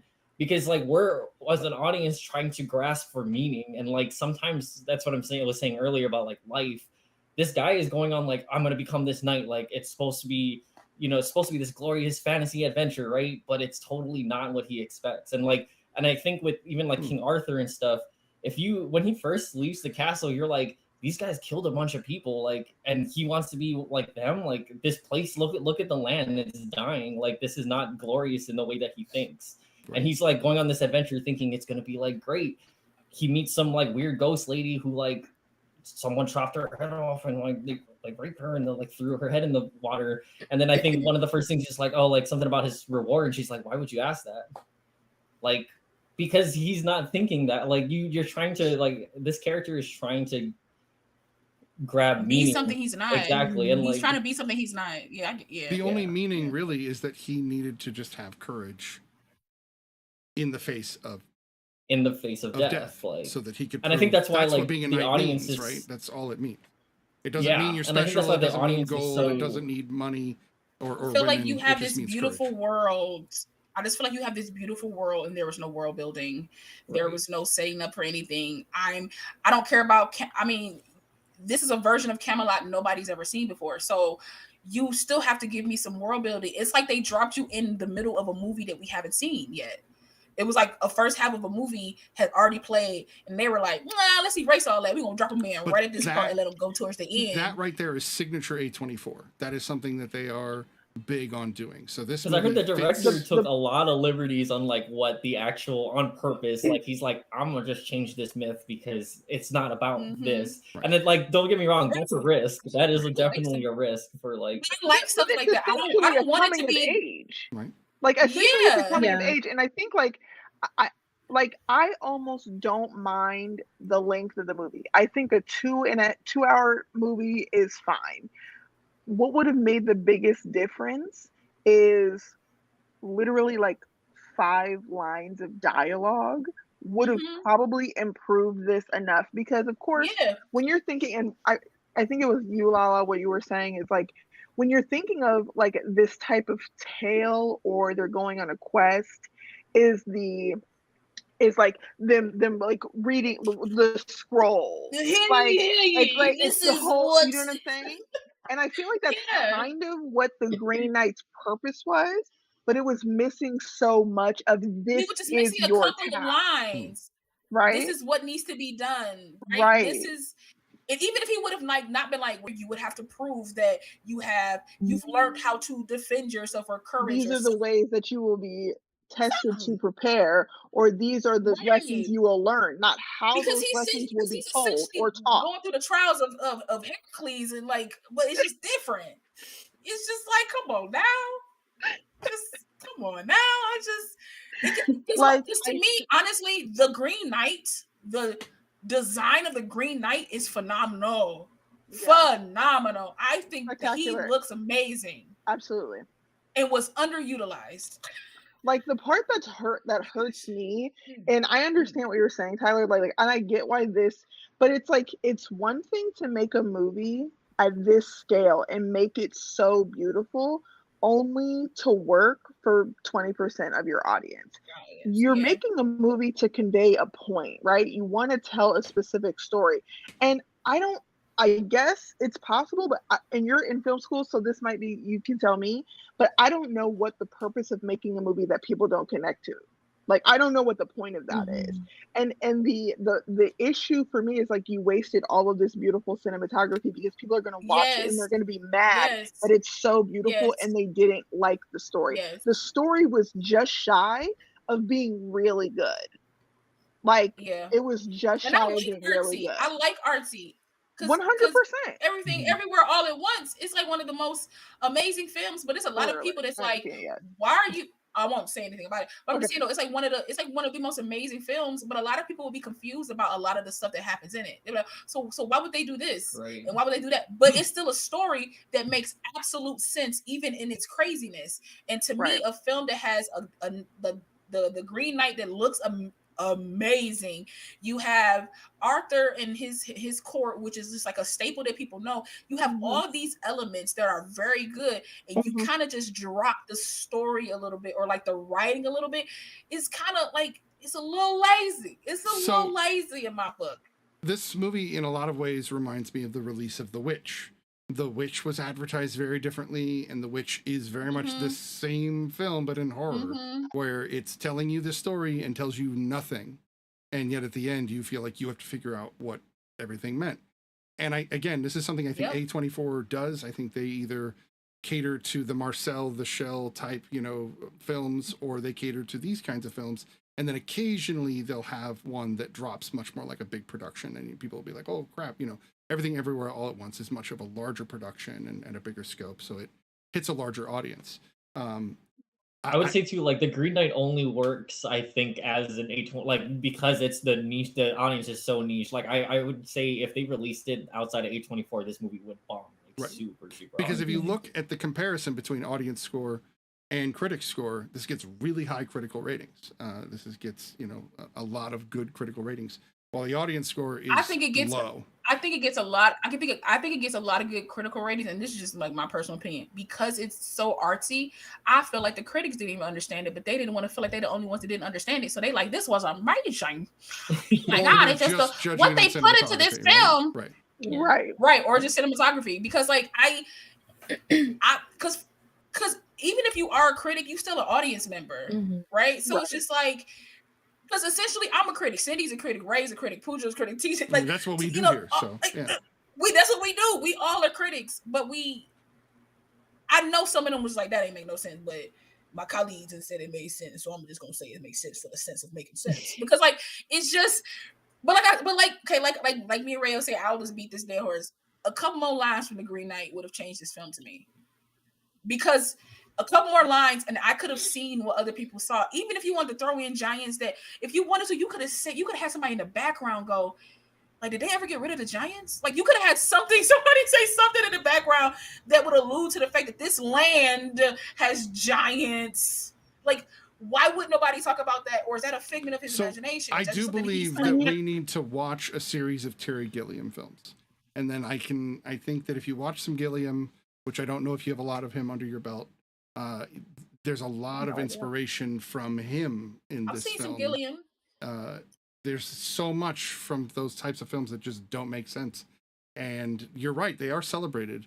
It's taken me most of my adult life to even try to figure out why, and half the time I don't even understand why. Like, I'm just like, why does everybody love that movie? It's so dull, it's so boring. I mean, but sometimes I'm with with you. films like this, I can get past it. Sometimes I can get past it, and I can be like, because I'm the type of person who likes Super Mario Brothers, the movie. and that movie was terrible. That movie was terrible, and I can objectively say that movie was terrible. Yeah, but I highly enjoyed the hilariousness of the. You didn't like the little Koopa heads? Listen here, listen. They didn't even have was Peach. So bad. Come on, they didn't even have like the main characters. Like we knew she was gonna get kidnapped. Nobody got time for her. And but she's blonde, but she's not Peach. No, she's not Peach. Like, so nobody has time for that. But like, I like some bad stuff, right? I'm not gonna say I dislike this, but I'm not gonna say I liked it neither. So it's beautiful, and I don't like it that much. It's beautiful. Like, the art of it is beautiful. If they took scenes from this and put it up in a gallery, I would go to that gallery and stare at all these pictures because 100%. It's so beautiful. Okay, so just mute it. About just mute it. But if you want to talk about the story that's an idea. itself, okay. It's missing a couple of beats. Is all. Somebody just blinked and missed. I felt like a couple of storyboards got left out. There's so many beautiful sound cues. It's very visually beautiful. Like, there's so many great shots. And I get the fact that they're trying to have it be like visually metaphorical. Not to be a film bro, but like, why do there have to be metaphors for everything? And it's just it's just like, and this is a movie that, like, I say that all the time. Yeah. But like, we went into this movie literally wondering, like, why is it super dark? Like, why is it well, not just dark. Like, I when it comes to like medieval like fantasy, like, it's fine if it's dark. It's fine if there's like serious undertones. But I think the way that they had very basic visually dark. Sorry, I didn't mean to. Visually dark. Yes.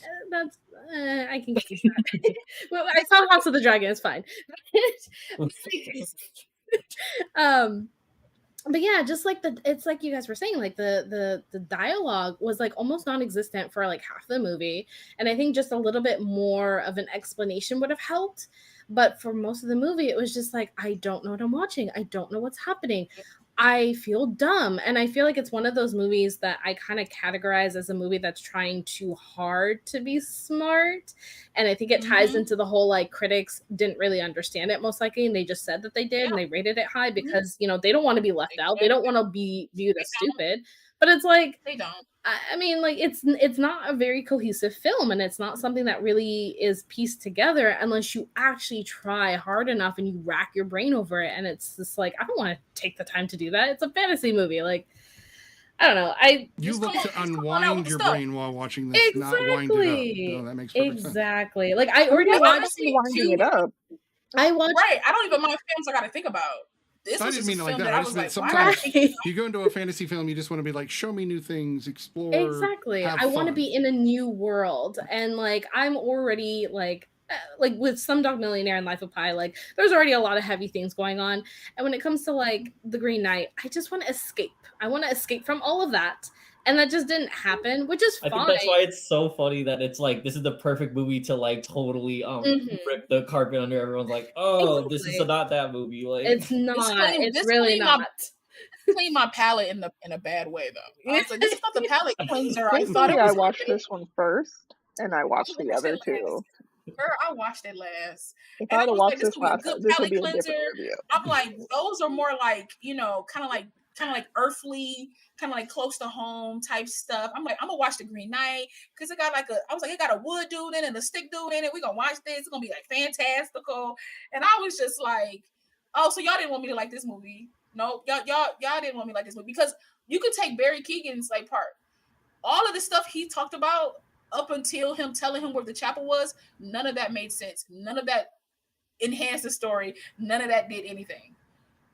It was like, oh, you look like a knight. You're not a knight. Oh, my brother's out here somewhere, so you don't care your brother died somewhere out here in this field. You're just like, oh, I know he was playing him because he's a thief and he got like, go this way and do this. But still, nothing he said meant anything. Like, it was just like, why are we just saying was wasted dialogue? Like wasted if they dialogue. had Why he just made Tyler has a the feeling about like, this, I think. the thing is, that would have made that more effective. I'm so look. I know I don't want to rag on. I'm just saying, like, as far as the effectiveness. Now that was a good minute of dialogue from Barry. Now, what I think would have made that more compelling, it would have aided the story more, is if he was actually providing him with useful information and then robbed him. But because everything he said made absolutely no impact on the story, and he vanishes because he was with no telling him explanation. actually, like the one piece that he did actually say, yes, if you go this way, I do mean if you actually go that way, because he did need to go to that way to get to the chapel, to basically that stopgap to the girl's cabin, to the Lord. Like, he was sending him in the right direction, but everything before that was just like, why are you talking to me, bro? Like, you know, no, like, that's literally, like, why are you like, that's literally what I was. I was like, why do these people? Why do these random people keep talking to him? Like, what are we doing? Like, if he had been a voice of reason or information, oh, you're actually not the first guy that I've seen going this way. Or I've seen other knights come this way, but no one's ever come back. Something that aided the trajectory of the story that kind of conveys the difficulty of his quest. Because at that point, he was still very fresh on his journey. And he's thinking, you know what I'm saying? He was sitting up there, he was looking real fine with his situation with his drapes, and he was all on the horse. You know what I'm saying? He was feeling himself at that point. No, for sure. He needed at that moment to feel a little bit humbled, to be a little bit more in his place where he was like, maybe I shouldn't be so secure in this journey. He's like, I got Excalibur, I got the axe, I'm ready to go. You're not ready to go. You're not prepared for this journey at all, especially because this person is now providing him with more information. And then when he actually gets to the riverbed, he's like, but I'm here to take it. I'm here to take everything. Like, I'm not really a friend. That's where you realize, and he needed to develop the skill at that point, who is friend or foe, because he probably wouldn't have gotten taken or deferred for so long by the Lord and the lady. And he just keeps falling in with I'm people just that saying, he don't like, know. I'm like, these people just trust you and you keep trusting folks? The slight change in dialogue could have been more useful. I'm not saying there needed to be more. It needed to be more effective. Well, that's what I'm saying is, like, I'm not saying, like, I understand that it's, like, not effective in that sense. From what I got was, like, this guy's running into these people, and it's supposed to be like, oh, I'm going to write down in my little adventure book that, like, I met this dude, and he gave me this. But, like, realistically, like, that's why I thought I was cool and funny about it was, like, not funny, but, like, I enjoyed about it was, like, it's challenging that idea of, like, you know, in real life, though, sometimes you just run into people and they don't mean anything, or like they don't have any significant impact on, or they screw you over, and like you're supposed to be going on this straight line. Like $15 million. But it just needed. It was because I mean, if you don't care that your movie connects with anyone, then cool, make it. I don't care. Like, it made its money back a little bit, but also why? Why? I'm gonna say this, and I'm gonna be done with the Green Knight, and we can do our ratings after everybody got done. I made a mistake and bought it, and that was the worst $8 I spent in my life. But I made a mistake. I thought I was renting it. I thought I was no. I couldn't. No, it wouldn't pop up on Cinema HD. It wouldn't pop up for me. Oh. So I had to and it was last minute, so I had to. It wouldn't pop up for me. Heartbroken. No, I am too. I'm. My heart is it's tattered and it's in pieces. But this is all the thing I'm gonna say about the Green Knight, and I'm gonna be this guy. Wait, that's Life of Pi. Oh, there it is. I was like, wait, Green Knight. he's showing his Life of Pi over here. So this is the only thing I'm gonna say about the Green Knight that I wish that they would have added this into it, and to me it would have just changed the story for me. We saw that when the Green Knight came in, and then Arthur's wife, which I'm assuming is Guinevere. Guinevere, that we just never say her name, and the mother is Morgana, but they just call her the mother. Correct. Like, what are we doing? Anyway, when she read the initial letter, the Green Knight spoke through her, right? 100%. She was all like, deep voice spoke through her.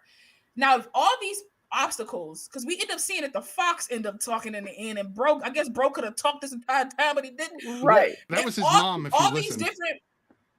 All these different intervals, just like the blind lady was his mama, because she touched him I was just like, but again, they didn't even flash back to show the mother doing this stuff. So like, you wouldn't know if you wouldn't know. But my thing would be this: if Barry Keoghan's character, if the Lord and Lady, and maybe the fox, I don't know, but maybe not, if they had letters that they read for him on each part of the journey in the voice of the Green Knight, I probably would have enjoyed this movie a little bit better, because to me, it would have connected it a little bit more, because the Green Knight was so outside of this film. He bookended these films. He was like here in the beginning, he was here in the end, and there was nothing in between. And if you wasn't paying attention, you would forget that he was going to go see the Green Knight if you're not attached to the story. So having somebody read another letter in the voice of the Green Knight would have connected the Green Knight within these stories, but then gave little tidbits of what he needed, or a trial in a fire. Give him some snidbits of what he needed. I usually catch those, and I usually say snidbits, but and what he needed, and just I don't know, made it like I keep saying, a cohesive story. There are parts that I enjoy, but then there are also parts like that I was just like, why don't we go ahead and rate the film? This is the longest episode of the Real Study to date. We are 15 minutes over, but I wanted to let discussion go. So why don't we start? It's okay. Why don't we start with our guest? What did you rate the Green Knight? And don't be afraid to give it like that honest rating. That juicy one. Close. I would probably give it like a 4. Okay. Yeah. It's not something I would watch again. Not willingly anyway. And I think like just the fact that like I think if I did watch it again, I would probably understand it a little bit better. But just the fact that the way it connected, the way it decided to tell the story, the way that it felt like it just kind of started falling apart, and like the dialogue wasn't really helpful because it was, basically almost next to nothing. And it was so reliant on the visuals to tell its story that sometimes it didn't make sense. I don't want to watch it. I don't really care for it. It was kind of an unfortunate way of how it turned out. But I mean, I can understand why other people like it. I think that's fine. It makes sense to other people. That's fine. It just didn't connect for me. So yeah. Fair enough. I don't know. Lala, what do you think of the Green Knight? I think this movie was trash, and parsing words on the cinematography. No, definitely not with me. Cinematography wise, this movie is elite. It's top tier cinematography wise. Visually, all that jazz, top tier. Story wise, a little disappointed. It's giving like The Last Duel, but I'm gonna give this a 5. And that's a shaky 5. That was a shaky 5. That was like a really a 5 with no legs under it. I couldn't. Yeah, and I'm only giving it a 5 and not a 4 because Dev Patel was just so gorgeous in this film. It's another point up for me because he was just. You gotta give credit where He is. You gotta get credit where credit is due. Because when that little chest was out, I said, "Okay, a little peek of the chest, sir. Looking nice." But yeah, I'll give this a 5, and I'll never watch this film again. The Green Knight himself will have to challenge me to a game before I watch this film. If you watch this film, I'll watch it with you. He'll say. How about you, Tyler? Yeah, but listen. So I think when I'm gonna give it a 9 out of 10 because Lord have mercy. No, I'm just playing. I'm just kidding. Go ahead. I just like it's been so long since I went to like a theater and like had such a weird experience that was like nothing like, and whether people liked it or not, like nothing like I've ever experienced in a long time of just like, I was not expecting the opposite of a fantasy film in a fantasy film. I also have like a really weird relationship with like death and like a movie that forces you to like contemplate a lot of that stuff. And like, it's a lot of like, and again, this isn't to say that people are like dumb for not getting it. Like, you get what you get out of it, right? Like, and yeah, for 100%. Me, that's what I got, and it's a really beautiful film. And I think I'm watching this director to see what he does.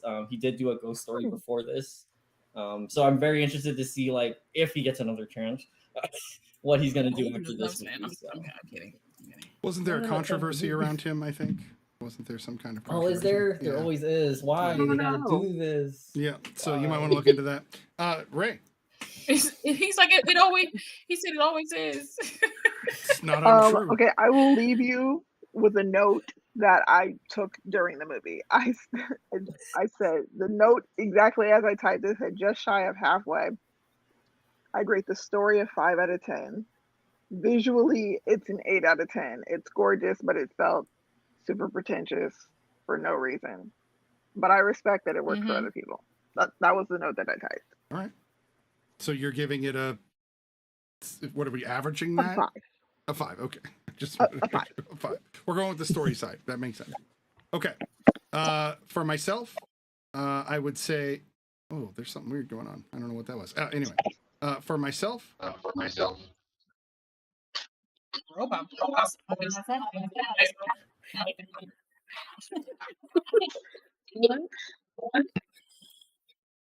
What happened? I think it might be me. My earbud just died. That could be it. Hold on. I'm gonna mute you. That was crazy. It is gone. I had to mute her. That was bizarre. We have never had anything quite like that. Ray, I will bring you back in a moment. Hopefully it'll work. Real quick. You're good, Ray. For myself, I'm going to give this an 8. I think this is a solid flick. I didn't know how I felt about it until digesting it for a few hours, as well as having this discussion. But as we had the discussion, I was like, oh yeah. So I will be watching this movie again. I think it's a second view type film that you gotta give it a second or third viewing just to see if you can parse it out. But yeah, no, there's plenty in it that I didn't catch until we talked about it here. So we all came at it from very different angles, and that's very cool. That said, I'm going to try to bring Ray back and see if we're roboted. Is that better? No robot. Can, but you're a robot. That's okay. This director is supposed to be directing the Peter and Wendy film. Interesting. He wrote it and directed it, so just like he did with the Green Knights. I don't know how I feel about that. He about to take another one of my childhood favorites. It's gonna be some story about Wendy and Peter, but they're in the suburbs, and it's really this like terrible story about divorce and abuse and. Ooh. Oh my god! Thank you. That's what I think. Anyway, no, literally, Pooja. No, thank you. No, thank you. I'll pass. Next. Said, this has been the 20th episode of season 2 of The Real Study, and we do appreciate you all for being here. And always check us out, as always, on all of our podcast stations, Apple, Anchor, etc., as well as all the social media. Thank you so much, Pooja, for showing up and being here. Ray, I know you can't say anything, but thank you for being here. At least a thumbs up or a cheers.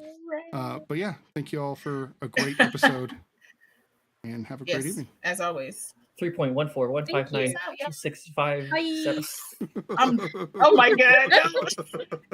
It's pie.